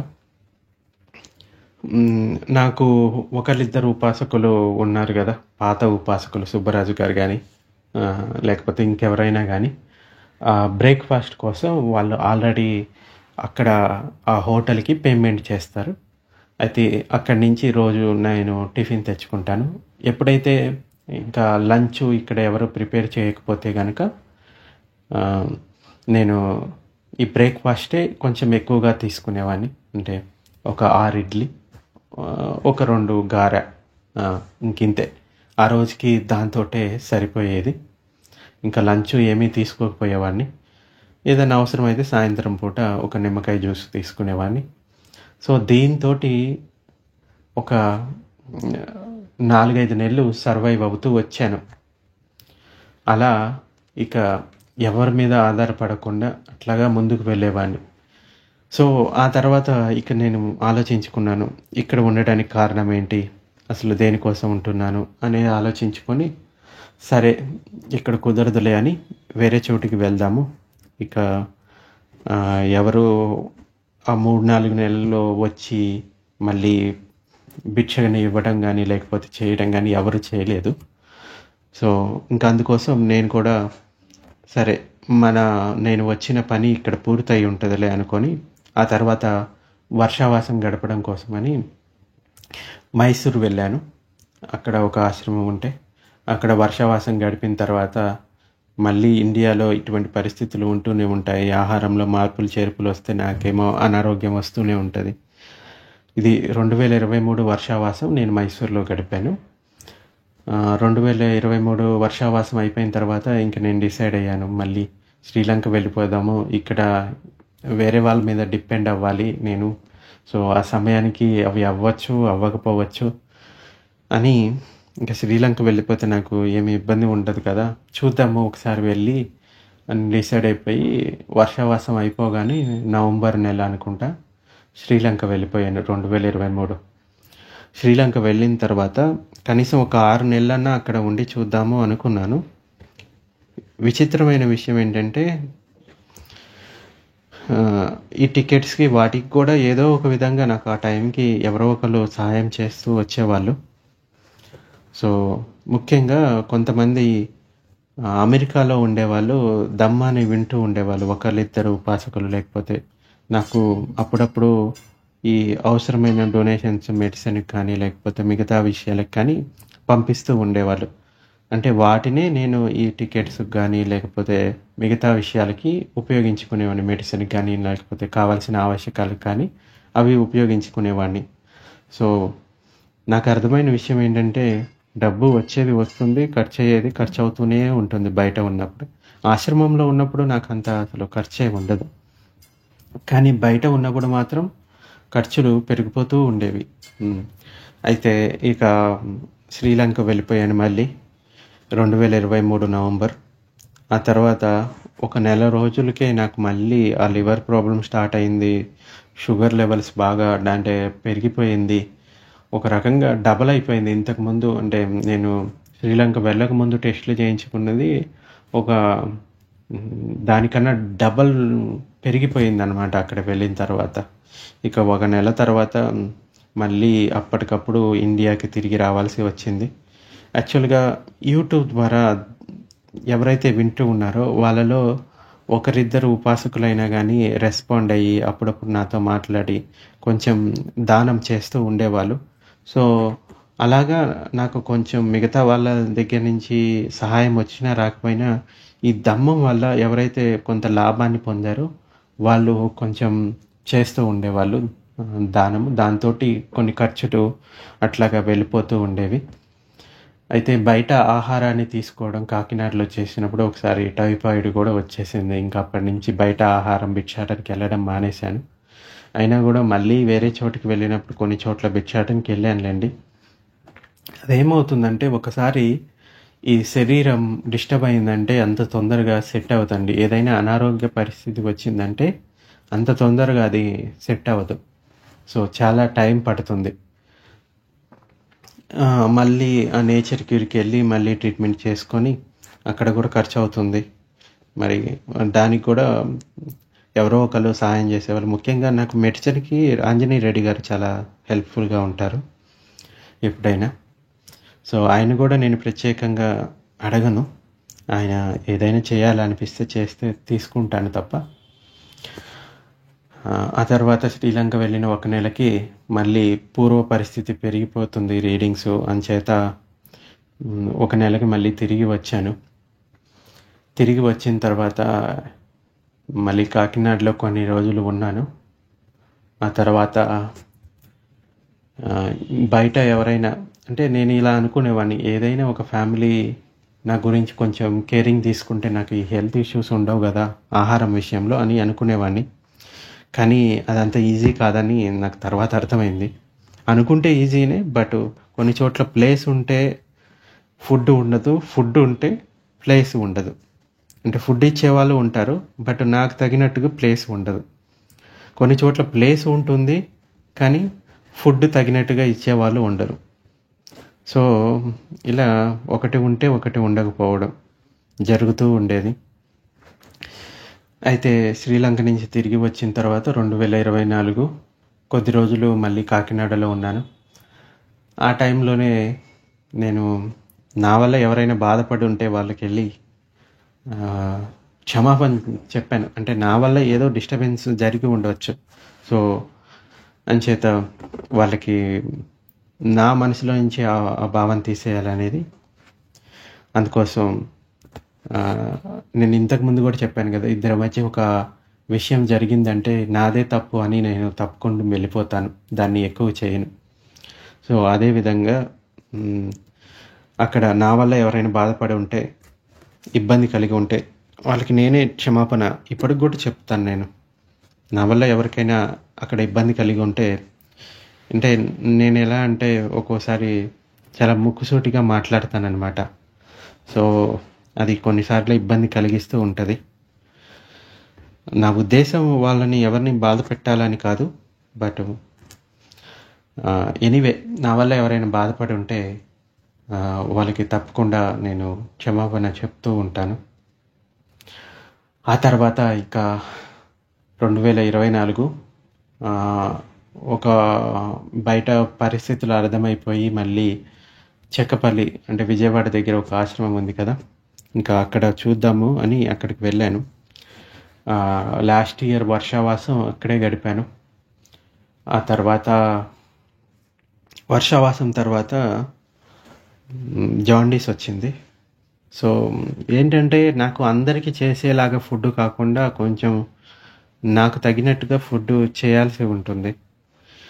సో 1-2 రోజులు పర్వాలేదు, కానీ నెల రోజులు 2 నెలలు అందరికీ తీసుకునే ఫుడ్ లాంటివి తీసుకుంటే మళ్ళీ లివర్ దగ్గర పెయిన్ రావడం, షుగర్ లెవెల్స్ పెరిగిపోవడం ఇదంతా జరుగుతూ ఉంది. ఇక వర్షావాసం తర్వాత నవంబర్లో మళ్ళీ హైదరాబాద్ వెళ్ళి నేచర్ క్యూర్ హాస్పిటల్కి వెళ్ళి అక్కడ మళ్ళీ ట్రీట్మెంట్ తీయించుకొని మళ్ళీ ఒక నెల కోసం కాకినాడ వెళ్ళాను.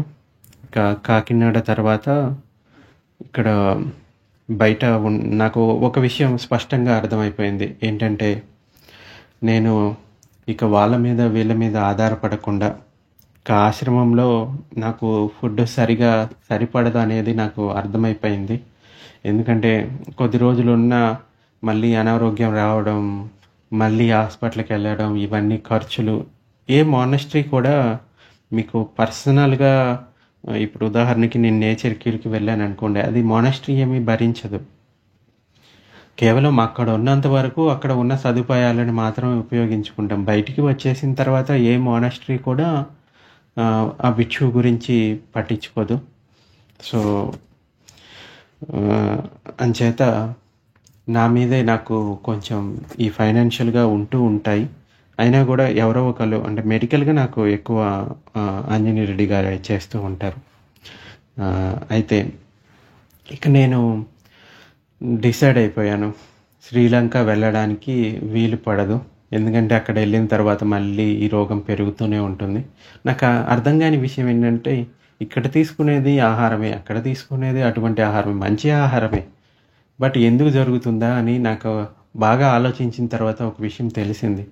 ఏంటంటే ఇక్కడ ఉన్నప్పుడు ఈ యూట్యూబ్ ఛానల్లో కొంచెం దమ్మాన్ని చెప్పడం కానీ, లేకపోతే బయట ఎవరైనా వినడానికి ఉంటే వాళ్ళు వచ్చినప్పుడు వాళ్ళకి చెప్పడం కానీ, ఇలా నా కర్మ నన్ను ఇక్కడికి తీసుకొచ్చిందేమో అని నాకు అనిపిస్తుంది. ఒకవేళ నేను కనుక శ్రీలంకలో ఉండుంటే ఈ యూట్యూబ్ ఛానల్ ఉండేది కాదు, ఇలా నేను చెప్పే మాటలు వినేవాళ్ళు కాదు. బహుశా ఎవరైనా కొందరు ఈ దమ్మాన్ని నేర్చుకోవడానికి సిద్ధంగా ఉండి ఉంటారు, నాలాంటి వాళ్ళు ఎవరో ఉంటారు కదా. అటువంటి వాళ్ళకి ఈ యూట్యూబ్లో చెప్పేవి ఉపయోగపడతాయి. అందుకోసమే ఇక్కడ నా కర్మ నన్ను ఇక్కడికి తీసుకొచ్చిందేమో అనిపిస్తూ ఉంటుంది. ఎందుకంటే నేను ఎక్కడికి వెళ్ళినా కానీ అక్కడ ఏదో ఒక రకంగా ఒక్కళ్ళైనా ఇద్దరైనా కానీ ఆ ధర్మంలో వాళ్ళకి సరైన మార్గాన్ని చూపించిన వాడిగా ఉంటున్నాను అనమాట. సో అట్లాగా వాళ్ళకి అవసరం అంటే దమ్మం నన్ను మళ్ళీ ఇక్కడికే తీసుకొచ్చి ఇండియాలోనే ఉంచుతూ ఉండేది. కానీ ఈ అనారోగ్య సమస్య నన్ను కొంచెం చాలా ఇబ్బంది పెడుతూ ఉండేది. సో, ఇది ఎలా ఉంటదంటే, ఒక కొవ్వొత్తి వెలుగుతూ అందరికీ వెలుగునిస్తుంది, కానీ అది కరిగిపోతూ ఉంటదని చెప్తారు గదా! అలాగే నేను ఇక్కడ ఉండడం వల్ల చాలామందికి కొన్ని విషయాల్లో ఉపయోగం ఉండొచ్చు. ధమ్మం విషయంలో కానీ, లేకపోతే మిగతా విషయాల్లో. కానీ నాకు ఇక్కడ ఏమనిపిస్తదంటే, ఎవరైనా ఒకళ్ళు గానీ, ఇద్దరు గానీ ఆహ్, కొంచెం సపోర్టివ్‌గా ఉంటే, కొంచెం తెలుసుకొని, నాకేం లేదు, తినడానికి ఆహారం, ఉండటానికి కొంచెం ఒక రూము, లేకపోతే కొంచెం వాకింగ్ చేసుకోవడానికి సంక్రమణ స్థలం అంటారు. కొంచెం వాకింగ్ చేసుకోవడానికి కొంచెం ప్లేసు. అది ఉంటే ప్రశాంతమైన, కొంచెం మరీ జనసమూహం ఎక్కువగా ఉండే ప్రదేశం గాకుండా కొంచెం నార్మల్‌గా ఉండే ప్రదేశం అయితే నాకు అంతే. ఇంక అంతకు మించి నేనేమి కోరుకోను. ఎప్పుడైనా అవసరమైతే మెడిసిన్ అవసరం పడతది. లేకపోతే రోజువారీ కొంచెం ఫుడ్డు. అంతే. నాకు అంతకు మించి ఎక్కువ ఖర్చులు గూడా ఏమీ ఉండవు. సో, అట్లాగే ఎవరైనా చూసుకుంటే బాగుంటదనిపిస్తది గానీ, అది ఎప్పటికీ ఏమో తెలీదు. సాధ్యపడుతుందో లేదో. సో, ఎనీవే, ఇక వర్షావాసం తర్వాత ఆ నేచర్ క్యూర్ హాస్పిటల్‌కెళ్ళిన తర్వాత అక్కడ కొంతమంది పేషెంట్స్‌ని చూశాననమాట. చిన్న వయసులో గూడా అతని షుగర్ లెవెల్స్ స్టేబుల్స్‌గా ఉండవనమాట. తిన్నా షుగర్ లెవెల్స్ పెరుగుతుంది, తినకున్నా షుగర్ లెవెల్స్ పెరుగుతుంది. వాళ్ళని చూసిన తర్వాత నా పరిస్థితి నాకు అర్థమైపోయింది. ఈ విధంగా ఈ వయసులో ఉన్నప్పుడే ఇక నేను నా ఎవరి మీద ఆధారపడి ఉండలేకపోతున్నాను. ఒకవేళ బెడ్ మీద ఉండే స్థితి వస్తే ఏంటి పరిస్థితి అని ఆలోచించుకొని, ఇక నా ఆరోగ్యం గురించి నేనే ఆలోచించాలి అనుకొని, ఇంకా శ్రీలంక వెళ్ళలేము. వెళ్తే ఆరోగ్యం పాడైపోతుంది. అది గ్యారంటీ. రెండోది, ఎవరి మీద డిపెండ్ అవ్వలేము. ఇక నా మీద నేనే డిపెండ్ అయిపోవాలి. అంచేత ఎక్కడైనా బయట ఏదైనా ఒక రూమ్ తీసుకొని, కొంచెం ఆహారానికి ఏర్పాటు చేసుకొని, ముందు నా ఆరోగ్యాన్ని కాపాడుకొని, అవసరమైతే ఆ యూట్యూబ్‌లో ధమ్మాని వినండి. ప్రత్యేకంగా నన్ను కలిసి నా దగ్గర వినేది ఏమీ లేదు. ఆ యూట్యూబ్‌లో ఏదైతే వింటున్నారో అది సరిపోతుంది. నేను ఎక్కువగా ఎవరిని కలవడానికి ఎక్కువగా ఇష్టపడను. ఎందుకంటే నేను డైరెక్ట్‌గా వీడియో చేయడానికే ఇష్టపడను. అంటే ధమ్మాని వింటే సరిపోతది గదా! నన్ను చూసే అవసరం లేదు. నా మాటలు వింటే సరిపోతది. నన్ను కలిసి, లేకపోతే నాతోటి ఉంటేనే ధమ్మం అర్థమవుతుందని కాదు కదా! శ్రీలంకలో ఒకటి ఉంది. ఏంటంటే, ధమ్మాని చెప్పేటప్పుడు ఎదురుగా ఒక విసనకర్ర పెట్టుకుంటారు. అది ఎందుకంటే, ధమ్మం ఎవరికి చెప్తున్నామో అనేది భిక్షువు చూడాల్సిన అవసరం లేదు. ధర్మం ఎవరు చెప్తున్నారని, ఏ భిక్షువు చెప్తున్నారనేది ఉపాసకులు చూడాల్సిన అవసరం లేదు. ధమ్మాన్ని వింటే సరిపోతుంది కదా! కానీ దగ్గరలో ఉంటే ఎప్పుడైనా ఒకసారి, 2 సార్లు కలవడం ఓకే, ప్రాబ్లమ్ లేదు. కానీ అదే పనిగా భిక్షువుని కలవడం అంటే నా ఏకాంతానికి కొంచెం డిస్టర్బెన్స్‌గా ఉంటుంది. అంచేత నేను ఎక్కువగా ఎవరిని కలవడానికి ఇష్టపడను. ఏదో 1, 2 సందర్భాల్లో అవసరమైనప్పుడు మాట్లాడాలనుకుంటే డైరెక్ట్‌గా ఫోన్‌లో మాట్లాడి వాళ్ళ సందేహాలు తీర్చుకోవచ్చు. అయితే ఇంకా లాస్ట్ డిసెంబర్‌లో ఇంకా డిసైడ్ అయిపోయాను. ముందు ఆరోగ్యాన్ని సెట్ చేసుకోవాలి. ఆ తర్వాత చూద్దాము అనుకొని, నాకు ఈ వైజాగ్‌లో ఒక తెలిసిన ఉపాసకులు. ఆయన కొంచెం నా పట్ల అప్పుడప్పుడు శ్రద్ధ ఉంది. ధ్యాన సాధకులు కాబట్టి ఆ ఉద్దేశంతోటి వాళ్ళ ఈ వైజాగ్‌లో ఏదైనా ఒక రూము ఉందా అడిగి తెలుసుకోమని చెప్పాను. అట్‌లీస్ట్ రూమ్ దొరికితే మిగతావి నేను మేనేజ్ చేసుకోగలుగుతాను. అయితే ఆయన వాళ్ళ ఇల్లే నాకు ఉండడానికి ఇచ్చారు. సో, వాళ్ళకి కూడా ధన్యవాదాలు చెప్పుకోవాలి. యాక్చువల్లీ ఇప్పుడు వైజాగ్‌లో 2, 3 నెలల నుంచి నేను వాళ్ళ ఇంట్లోనే ఉంటూ ఉన్నాను. అయితే ఇక్కడ ఇంకొక ఉపాసకుల ఇంటికి వెళ్ళినప్పుడు నాకు కొన్ని విషయాలు జ్ఞాపకం వచ్చాయి. ఏంటంటే, నాకు ఆ ఇంటికి సంబంధించిన ఆ ఇంట్లో ఉన్న విజువల్ ఏదైతే ఉందో, అంటే ఒక డైనింగ్ టేబుల్ దగ్గర ఒక పైన ఒక చిన్న బుద్ధుడి ఫోటో ఉండేది. అది నాకు ఇంతకుముందు ఒక డ్రీమ్ స్టేట్‌లోనో నాకు అది కనిపించేదనమాట. సో, నేను ఇక్కడ వచ్చిన తర్వాత ఇది ఎక్కడో చూసినట్టు ఉంది అని నాకు అనిపించింది. సో, నేను ముందే ఎక్కడికి వెళ్తాననేది ముందు కొన్ని ఇంట్యూషన్స్ అంటారు కదా! వాటి వల్ల కొన్ని తెలుస్తూ ఉంటాయి. బట్ ఎనీవే ఆహ్, నాకు ఇప్పుడు వైజాగ్‌లో ఉండడానికి ఈ 2, 3 నెలలకి వీలైంది. సో, ఆ తర్వాత ఒక నెల, 2 నెలలు అంటే మళ్ళీ ఉపాసకుల ఇల్లు కాబట్టి వాళ్ళు తిరిగి వచ్చేస్తారు. సో, ఉపాసకులతోటి కలిసి ఉండటం అంత మంచిది కాదు భిక్షువుకి. వాళ్ళకి ఉండాలని ఉన్నా గానీ, భిక్షువుకి అది అంత శ్రేయస్కరం కాదు. ఏకాంతంగా ఉండడమే భిక్షువుకి మంచిది. యాక్చువల్‌గా ఫారెస్ట్‌లో ఉండడం నాకిష్టము. కానీ ఆ పరిస్థితి లేదు కాబట్టి ఉన్న వాటితోటి అడ్జస్ట్ అవ్వాల్సొస్తుంది. అయితే ఇప్పుడు ఉన్న పరిస్థితి ఏంటంటే, ఇక వైజాగ్‌ది ఆహ్, అక్కడి నుంచి మళ్ళీ వేరే చోటికి వెళ్ళాలి. అంచేత మ్యాక్సిమం నా ఫస్ట్ ప్రయారిటీ హైదరాబాద్‌లో ఉండడానికి ప్రయత్నిస్తాను. ఎందుకంటే నాకు అది అలవాటైన చోటు. అది కాకుండా నాకు అక్కడ కొంతమంది పూర్వ స్నేహితులు కూడా ఉంటూ ఉంటారు. ఏదైనా అవసరమైనా ఎవరొచ్చినా రాకపోయినా గానీ బట్ అట్‌లీస్ట్ కొంత అక్కడ ఎవరో ఒకళ్ళు ఉంటారు కాబట్టి అది చూడాలి.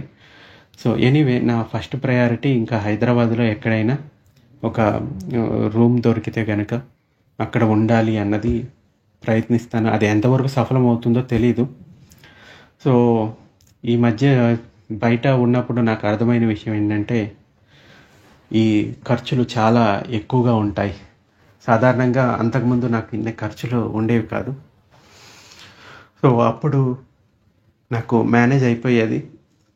ఏదో కొంచెం డొనేషన్స్ వచ్చినా కానీ ఇప్పుడు మాత్రం కొంచెం ఖర్చులు పెరిగిపోయాయి. చూడాలి ఎలా మేనేజ్ అవుతుందో. ఒకటే అనుకుంటాను, ధర్మంలో మనం ముందుకు వెళ్తూ ఉంటే గనక ఆ ధర్మం చూసుకుంటుంది. జరిగేది జరుగుతుంది. ఇంత దూరం తీసుకొచ్చింది నన్ను. చూద్దామని నేను అనుకుంటాను. నిజంగా చూసుకుంటే ఈ భారతదేశంలో లేకపోతే ఈ తెలుగు స్టేట్స్‌లో ఈ ధమ్మంకి ఏదో చేయడానికి నన్ను ఇక్కడికి తీసుకొచ్చిందేమో అని నాకు అనిపిస్తూ ఉంటది. లేకపోతే నేను శ్రీలంక నుంచి అసలు తిరిగి రావడానికి ఇష్టపడేవాడిని కాదు. ఇప్పటికి కూడా నన్ను అడిగితే ఇండియాలో ఉంటారా? శ్రీలంకలో ఉంటారా? అంటే నేను ఆ ఫారెస్ట్‌లోనే ఉండిపోతాను. నాకసలు ఈ జన సమూహంలో ఉండడం అంత శ్రేయస్కరంగా ఉండదు. సో, జనానికి దూరంగా కాస్త ఏకాంతంలో ఉంటూ నా ధ్యాన సాధనలు నేను చేసుకుంటూ కావాలి అంటే ఈ యూట్యూబ్ ఛానల్‌లో అప్పుడప్పుడు ఇది పెడుతూ ఉంటాం కదా! ఎలాగో వీడియోస్. సో, హైదరాబాద్‌లో ఎవరైనా ఉంటే గనక నాకు చెప్పవచ్చు.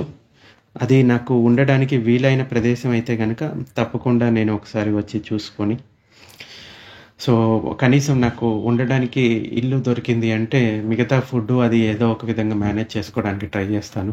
ఎందుకంటే రూమ్ రెంటు ప్లస్సు ఫుడ్డు అంటే రెండిటిని మేనేజ్ చేయడం వీలవ్వదు. సో, అంచేత ఎవరైనా ఇక్కడ అంటే ఇప్పుడు వినే ఉపాసకులు ఎవరైనా ఉంటే గనక హైదరాబాద్‌లో ఎవరికైనా అలా ఉపయోగించుకొని ఇల్లు గనక ఏదైనా ఉంటే తప్పకుండా వాళ్ళు చెప్పొచ్చు. నేను అక్కడ వచ్చి చూసిన తర్వాత ఒకవేళ నాకు అనుకూలంగా ఉంటే కొంతకాలానికి అది నాకు ఉపయోగపడుతుంది. సో, ఇంక నేను బహుశా ఇండియాలోనే ఉండాల్సి ఉండింది. ఎక్కడన్నది తెలీదు. బట్ చూడాలి. తెలీదు ధమ్మం నన్ను ఇంకా ఎక్కడికి తీసుకెళ్తుంది అనేది. ఒకటి మాత్రం నాకు అర్థమైంది. మోనస్ట్రీలో ఉంటే నాకిన్ని అనుభవాలు ఉండేవి కాదు. అదేంటంటే మనకి అన్ని అనుకూల పరిస్థితులు ఉన్నప్పుడు మనం అందరం కూడా శాంతివంతులుగానే ఉంటాం. అంటే మోనస్ట్రీలో ఉంటే అన్ని అనుకూల పరిస్థితులే ఉంటాయి కదా! టైంకి భోజనం ఉంటుంది. చుట్టుపక్కల ఉండే వాళ్ళంతా కూడా మంచిగా మాట్లాడతారు. ఆ! ఏదైనా అవసరమైతే అక్కడి నుంచి తెచ్చి ఇస్తారు. ఇవన్నీ కూడా కొన్ని అనుకూల పరిస్థితులు ఉంటాయి. కానీ ఎప్పుడైతే బయట వచ్చినప్పుడు ఇక్కడ ప్రతికూల పరిస్థితులు కూడా ఎదురవుతూ ఉంటాయి కదా! అనుకూల పరిస్థితుల్లో మన లోపల ఉన్న క్లేశాలు అంత బయటికి రావు. కానీ ప్రతికూల పరిస్థితుల్లో మన లోపల ఉన్న ఆ ట్రిగ్గర్ పాయింట్స్ అన్నీ బయటికి వస్తాయి. ఏ విషయంలో ట్రిగ్గర్ అవుతూ ఉన్నామో, ఏ విషయంలో దేనికి ఇలా రియాక్ట్ అవుతూ ఉన్నామో అనేది తెలుసుకోగలుగుతాం. సో, ఆ విషయంలో ఆ అనుభవాలతో చూసుకుంటే ఇప్పటి వరకు మీరు వింటూనే ఉన్నారు గదా! మంచి, చెడు 2 జరుగుతాయి. సో వాటిలో సమత్వంతో ఉన్నానా లేదా అన్నదే నా సాధన. సో అట్లీస్ట్ మా టీచర్ చెప్తూ ఉంటారనమాట, ప్రపంచ లైఫ్లో వచ్చినందుకు అట్లీస్ట్ మొదటి జ్ఞానాన్నైనా పొందడానికి ప్రయత్నించాలి, అది లక్ష్యంగా పెట్టుకునైనా ప్రయత్నించాలి. ఎందుకంటే ధ్యాన సమాపత్తి లేనిది అసలు భిక్షు లైఫ్కి ఉపయోగం లేదు. మిగతా లౌకిక సంపదల కోసం, లాభ సత్కారాల కోసం, కీర్తి ప్రతిష్టల కోసం భిక్షువు ప్రయత్నించకుండా కేవలం ఈ లౌకిక సంపత్తి అంటే అలౌకిక సంపత్తి అంటారు కదా, మార్గఫలాలు, ధ్యాన సమాధులు, వీటి కోసం ప్రయత్నించాలి. సో నాకున్న పరిస్థితి నాకు ఇప్పుడు అర్థమైంది. ఇంకా ఇండియాలోనే ఉండాలి, కాకపోతే ఎక్కడ అన్నది నాకు తెలీదు. ఏదైనా పల్లెటూరు అయినా కానీ ప్రాబ్లం లేదు. మ్యాక్సిమం నేను హైదరాబాద్ అయితే కొంచెం నాకు అనుకూలంగా ఉంటుంది. సో నాకు తగినట్టుగా నేను వాటిని మార్పులు చేర్పులు చేసుకోగలుగుతాను. వేరే చోట అంటే తెలీదు. ఎందుకంటే ఇంకొకరి మీద డిపెండ్ అయినప్పుడు నేను ఎదురు చూడటము, అది సఫరింగ్ కింద మారడము, ఇవన్నీ జరుగుతూనే ఉంటాయి. నాకు కొన్ని త్రిపిటికల్లో కొన్ని ఉదాహరణలు ఆటోమేటిక్గా గుర్తుకు వస్తూ ఉంటాయి చెప్పేటప్పుడు. ఏంటంటే బుద్ధ ఇలా చెప్తాడు: సుఖము, దుఃఖము, లాభము, నష్టము, కీర్తి, అపకీర్తి, నింద, ప్రశంస, ఈ అష్టలోక ధర్మాల్లో మనం ఉపేక్షాభావంతో ఉండాలి. ఏమి జరిగినా కానీ ఉపేక్షాభావంతో ఉండడానికి ప్రయత్నించాలి. జరిగేది జరుగుతుంది. సో ఎనీవే, ఎవరైతే ఒక భిక్షువుకి సహాయం చేయాలనుకుంటారో వాళ్ళు ఇలా ఆలోచించి చేయండి. ఆ భిక్షువుకి జాలిపడి చేయొద్దు. ఇలా అనుకోవాలి, ఏంటంటే ఈ భిక్షువుకి ఇలా చేయడం వల్ల నాకు పుణ్యం వస్తుంది, నేను ఆ పుణ్యాన్ని పొందుతాను అన్న ఉద్దేశంతో చేయండి. శ్రద్ధతోటి చేసింది గొప్ప ఫలాన్ని ఇస్తుంది. అలా కాకుండా జాలిపడి చేసేది కొంతకాలం చేయగలుగుతారు. బట్ నేను ఒకటే అనుకుంటాను, జాలిపడి ఎవరు నాకేమి చేయొద్దు, మీకు పుణ్యం వస్తుంది అని అనుకున్నప్పుడే చేయండి అని నేను వాళ్ళకి చెప్తూ ఉంటాను. అంటే జాలిపడి చేసేది అది గొప్ప ఫలితాన్ని ఇవ్వదు. అలా కాకుండా నాకు అంటే ఈ భిక్షువుకి ఇలా చేయడం వల్ల పుణ్యం వస్తుంది అని అనుకుంటే మాత్రమే అది చేయండి. అది మీకు ఇంకా ధార్మిక మార్గంలో ముందుకెళ్ళడానికి సహాయపడుతుంది. సో ఒక చిన్న స్టోరీ చెప్పేసి కంప్లీట్ చేసేద్దాం. భగవానుడి కాలంలో పున్న అని ఒక భిక్షువు ఉండేవాడు. ఆ భిక్షువు పెరిగిన వాతావరణం అంతా కూడా కొంచెం చాలా మొరటి వాళ్ళు, లేకపోతే మూర్ఖులు ఉండే చోటు అని చెప్పవచ్చు. కఠినమైన వాళ్ళు ఉండే చోటు ఆ చోటు. అయితే ఈ పున్న భిక్షువు యొక్క పుణ్యపారమితులు ఏవో అయి ఉండొచ్చు. అతడు ధర్మం వైపు అడుగులు వేశాడు, భగవానుని కలుసుకున్నాడు, ఆ తర్వాత మార్గఫలాలు పొందాడు, ప్రవచ్చి తీసుకొని ఉపసంపద కూడా పొందాడు. ఇక అర్హంతుడయ్యాడు.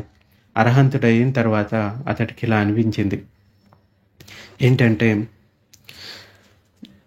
నా ప్రాంతంలో ఉన్న ప్రజలకు కూడా ఈ ధర్మం అందితే బాగుంటుంది.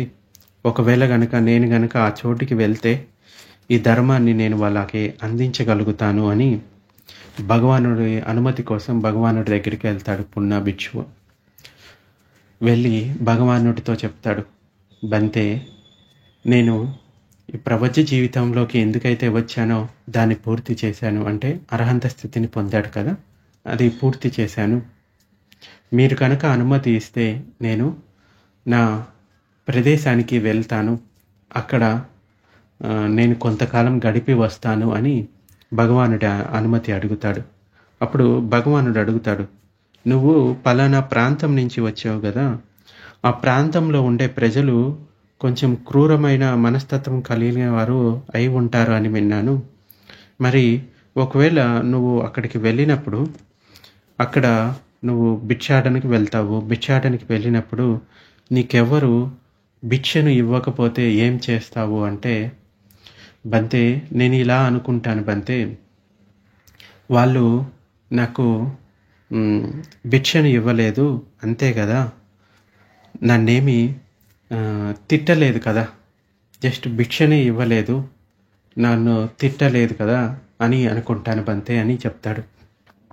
మరి ఒకవేళ వాళ్ళు కనుక నువ్వు భిక్షాటనకి వెళ్ళినప్పుడు నిన్ను కఠినమైన మాటలతో తిడితే గనక ఏం చేస్తావు అని భగవానుడు అంటాడు. వాళ్ళు ఒకవేళ నన్ను తిట్టినట్లయితే బంతే, వాళ్ళు నన్ను ఇంకా రాళ్ళతోటో, లేకపోతే చేతులతోటో, కర్రలతోటో కొట్టలేదు కదా అని అనుకుంటాను బంతే. అంటే రక్తం వచ్చేలాగా హ్మ్, కొట్టలేదు కదా అని అనుకుంటాను బంతే అని పున్నా చెప్తాడు. మరి ఒకవేళ వాళ్ళు గనక నిన్ను రక్తం వచ్చేలాగా కొట్టి హింసించినట్లయితే ఏం చేస్తావు అంటే, బంతే వాళ్ళు కనుక నన్ను రక్తం వచ్చేలాగా కొట్టి ఉంటే గనక ఇలా అనుకుంటాను బంతే, వాళ్ళు ఆయుధాలతోటి నా పైన దాడి చేయలేదు కదా! అంటే కత్తులతో పొడవడము, నా అవయవాలు నరకడము ఇవేమీ చేయలేదు కదా! అంటే మృత్యువు ఇంకా నాకు రాలేదు కదా! నన్ను చంపలేదు కదా! కేవలం కొట్టారు, రక్తం వచ్చేలాగా చేశారు కానీ నన్నింకా చంపలేదు కదా అని నేను అనుకుంటాను బంతే. మరి ఒకవేళ వాళ్ళు కనుక నిన్ను కొట్టి ఒకవేళ మరణం వచ్చేలాగా కనుక చేసి ఉంటే, అంటే చంపేసి ఉంటే ఏం చేస్తావు అంటే, బంతే చాలామంది ఇలా అనుకుంటారు, ఈ శరీరమే ఒక భారంగా అనిపిస్తుంది. అటువంటప్పుడు ఈ శరీరం నుంచి విముక్తిని పొందడానికి ఎంతోమంది ప్రయత్నిస్తూ ఉంటారు. కొంతమంది సూసైడ్ చేసుకోవాలనుకుంటారు. కానీ అంటే ఈ శరీరం ఎప్పుడు నశిస్తుందా అని ఎదురు చూస్తూ ఉంటారు. కానీ నాకు ఆ పని లేకుండానే వీళ్ళు నాకు ఆ విముక్తిని కలిగించారు. ఎందుకంటే నేను చేయవలసింది పూర్తి చేశాను. అంటే అర్హంత స్థితి ఇంకా లాస్ట్ అనమాట. చేయవలసింది పూర్తి చేసిన తర్వాత ఈ శరీరం నాకు బరువుగానే ఉంటుంది.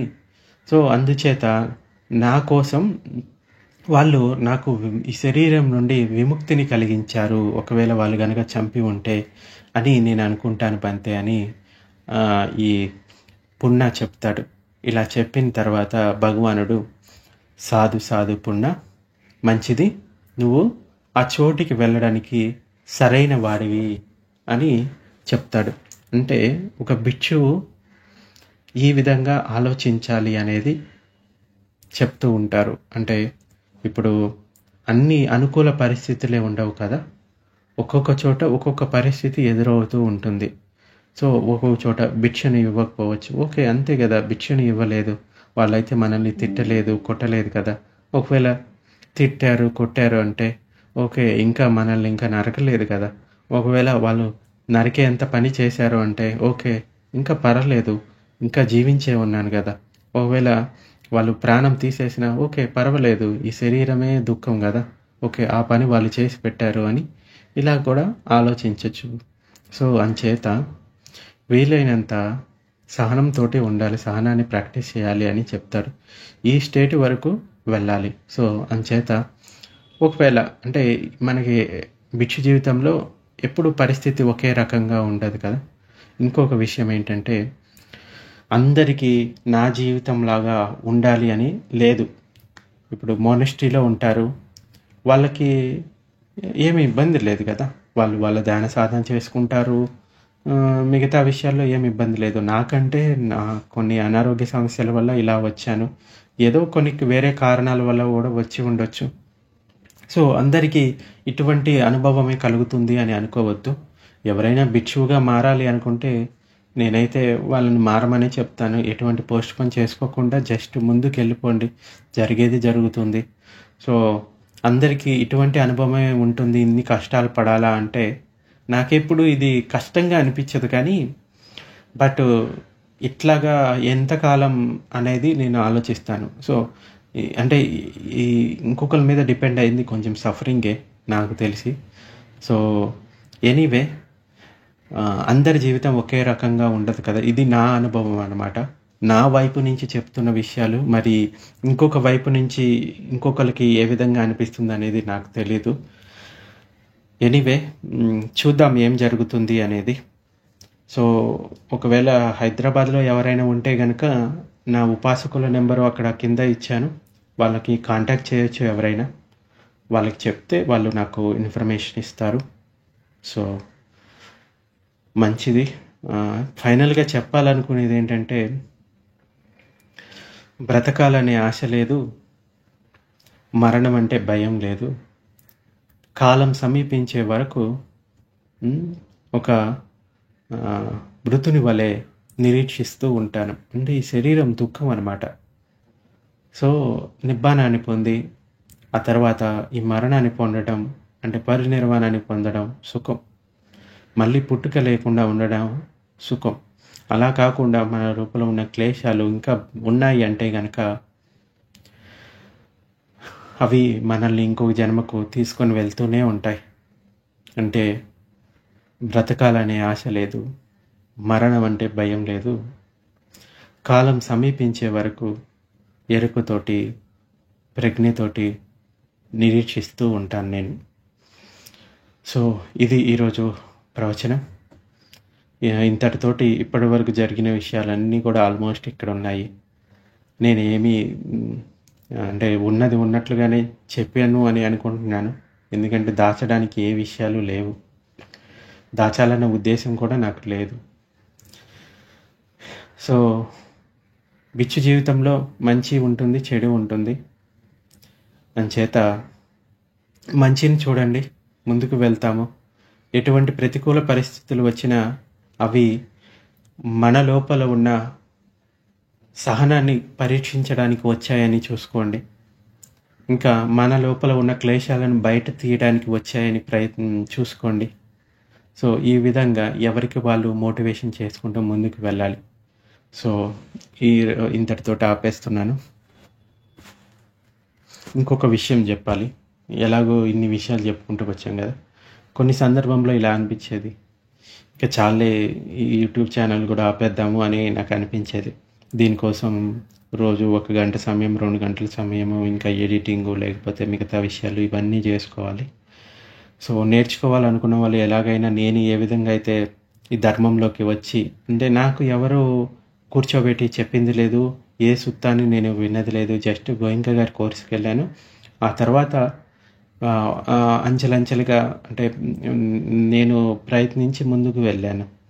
సో అదేవిధంగా ఎవరైతే దీంట్లోకి రావడానికి సిద్ధంగా ఉన్నారో వాళ్ళకి ఈ ధర్మం తప్పకుండా అందుతుంది అని అనుకొని ఇంకా యూట్యూబ్ ఛానల్ ఆపేద్దామని నేను చాలాసార్లు మధ్య మధ్యలో గ్యాప్ వచ్చింది చూసారా, అప్పుడు ఆపేసాను కూడా. అయితే ఇంతలో ఎవరో ఒకరు ఫోన్ చేస్తారు, లేకపోతే మెసేజ్ పెడతారు, బంతేజీ మీ వల్ల నాకు ఈ సహాయం జరిగింది, మీరు చెప్పే ప్రవచనం వల్ల నా జీవితంలో ఈ మార్పు వచ్చింది అని చెప్పేసరికి సరేలే ఇంకా నేను కొంత సమయమే కదా ఇచ్చేది అని మళ్ళీ చిన్న చిన్న వీడియో చేయటం మొదలు పెడతాను. చెప్పలేను ఎప్పుడైనా కానీ ఈ ఛానల్ ఆగిపోవచ్చు. ఎందుకంటే అట్లీస్ట్ ఈ ధర్మం విన్నవాళ్ళు నాకు దీనివల్ల లాభం పొందాము అని నాకు తెలిస్తే అది ఒక చిన్న సంతోషం వస్తుంది. ఏంటంటే ఓకే, నేను చెప్పే విషయానికి కొంతమందికైనా ఉపయోగపడుతుంది అన్న వస్తుంది. సో అలా కాకుండా ఎవరు ఏమీ చెప్పలేదు అంటే ఓకే, ఇది వింటున్నారు ఏదో నామమాత్రంగా, ఓకే వినేవాళ్ళు ఇవి ఎలాగో నేను చెప్పేవి త్రిపిటికల్ నుంచే, ఆ పుస్తకాలు తెప్పించుకొని కూడా మీరు చదువుకోవచ్చు. అట్లీస్ట్ చెప్పే విషయానికి చిన్న కామెంట్ పెట్టినా, లేకపోతే అట్లీస్ట్ చిన్న మెసేజ్ పెట్టినా కానీ ఓకే బంతే ఈ విషయం నాకు అర్థమైంది, దీనివల్ల నేను లాభాన్ని పొందాను అని చెప్తే ఓకే సరే ఇంకొన్ని విషయాలు చేద్దామనేది నాకు కూడా అనిపిస్తుంది. లేదు అంటే కనుక నేను జస్ట్ అన్నిటినీ ఆపేస్తాను. అంటే ఈ ఛానల్లో కూడా చెప్తే చెప్పొచ్చు, లేకపోతే లేదు, చూద్దాం. ఎనీవే మీరు నేర్చుకోవాలనుకుంటే చాలా దారులు ఉన్నాయి. పుస్తకాలు చదివి నేర్చుకోవచ్చు, ఇంగ్లీష్ యూట్యూబ్ ఛానల్స్ ఉన్నాయి, ఇంకా ఇంగ్లీష్ పుస్తకాలు ఉన్నాయి, చాలా ఉన్నాయి ఈ మధ్య. అంటే సోషల్ మీడియాలో ధమ్మానికి సంబంధించి లేని సోర్స్ అంటూ ఏమీ లేదు. నాకన్నా అనుభవజ్ఞులైన ఇంకా చాలామంది ఉన్నారు. సో చూద్దాం ఎంతవరకు వెళ్తుంది అనేది జీవితం తెలీదు. నేను ఈ ఛానల్ స్టార్ట్ చేసినప్పుడు ఒకటే విషయం మీద స్టార్ట్ చేశాను. ఏంటంటే పరిశుద్ధమైన దమ్మ, అంటే భగవానుడు చెప్పిన దమ్మ ఉన్నది ఉన్నట్లుగా చెప్పాలి. రెండోది, నాలాంటి వాడు ఎవడో ఒకడు ఉంటాడు కదా, కొంచెం వైరాగ్యంతో ఉన్నవాడు, అటువంటి వాడికి ఒక చిన్న దారి నాకెప్పుడు గూడా ఈ మోనస్ట్రీ గురించి ఎలా ఉంటుంది ఈ జీవితంలో, ఇంకా ఈ మోనస్ట్రీలో అనుభవాలు కానీ, లేకపోతే ఈ సుత్తాలు గానీ, ఏ సోర్స్ నాకు దొరకలేదు కదా! సో, నాలాంటి వాళ్ళు ఎవరికైనా గానీ, ఒక్కళ్ళకి ఉపయోగపడినా, వాళ్ళలో ఒక్కళ్ళైనా గానీ ఈ మార్గంలోకి వెళ్ళిపోయినా, అది నేను చెప్పిన దానికి నిజంగా ప్రతిఫలం, పుణ్యం వచ్చిందని నేను అనుకుంటాను. సో, ఆ ఉద్దేశంతోటి భవిష్యత్తులో గూడా ఎవరికైనా ఇది ఉపయోగపడొచ్చు. అందరికీ ఈ ధమ్మం అర్థం కావాలనేది లేదు. ఏదో కొంతమందికైనా అది అందుతుంది అన్న ఉద్దేశంతోటి తెలుగులో విన్నప్పుడేంటంటే, అది ఒక రకమైన సంతోషం. మిగతా భాషల్లో విన్నదానికన్నా తెలుగులో విన్నప్పుడు ఇంకా స్పష్టంగా అర్థమవుతాయి విషయాలు. అందుకోసం ఈ ఛానల్ స్టార్ట్ చేశాను తప్ప, ఏదో పెద్ద వ్యూస్ వస్తాయి, లేకపోతే ఇంత సబ్స్క్రైబర్స్ వస్తారు, లేకపోతే ఇన్ని వస్తాయి లాభ సత్కారాలు అన్న ఉద్దేశం నాకు అసలే లేనే లేదు. నేనసలు ఆ కామెంట్స్‌కి గూడా యాక్చువల్‌గా అవసరమైన కామెంట్స్‌కే రిప్లై ఇస్తాను. లేకపోతే నేనసలు రిప్లై ఇవ్వను గూడా ఇవ్వను. సో, అంచేత ఎవరైనా ఒక్కళ్ళకి ఇవి విన్న తర్వాత పబ్బజ్జా లైఫ్ దొరికింది, లేకపోతే మార్గఫలాలు దొరికాయంటే అంతకు మించిన సంతోషం ఇంకేమీ లేదు. సో, ఎనీవే మీరు నేర్చుకోవాలనుకుంటే చాలా సోర్సెస్ ఉన్నాయి. వాటి ద్వారా గూడా నేర్చుకోవచ్చు. ఎప్పుడైనా గానీ ఎవరైనా ధమ్మం వల్ల లాభం పొందితే దాన్ని ఎక్స్‌ప్రెస్ చేయండి. ఓకే. దీనివల్ల ఇది పొందాను అని. అప్పుడేంటంటే చెప్పే వాళ్ళకి కూడా ఓకే. కొంచెం సంతోషంగా అనిపిస్తుంది. సో, ఇంతటితోటి ఆపేద్దాం. చాలా పెద్ద ప్రవచనం అయిపోయింది ఈరోజు.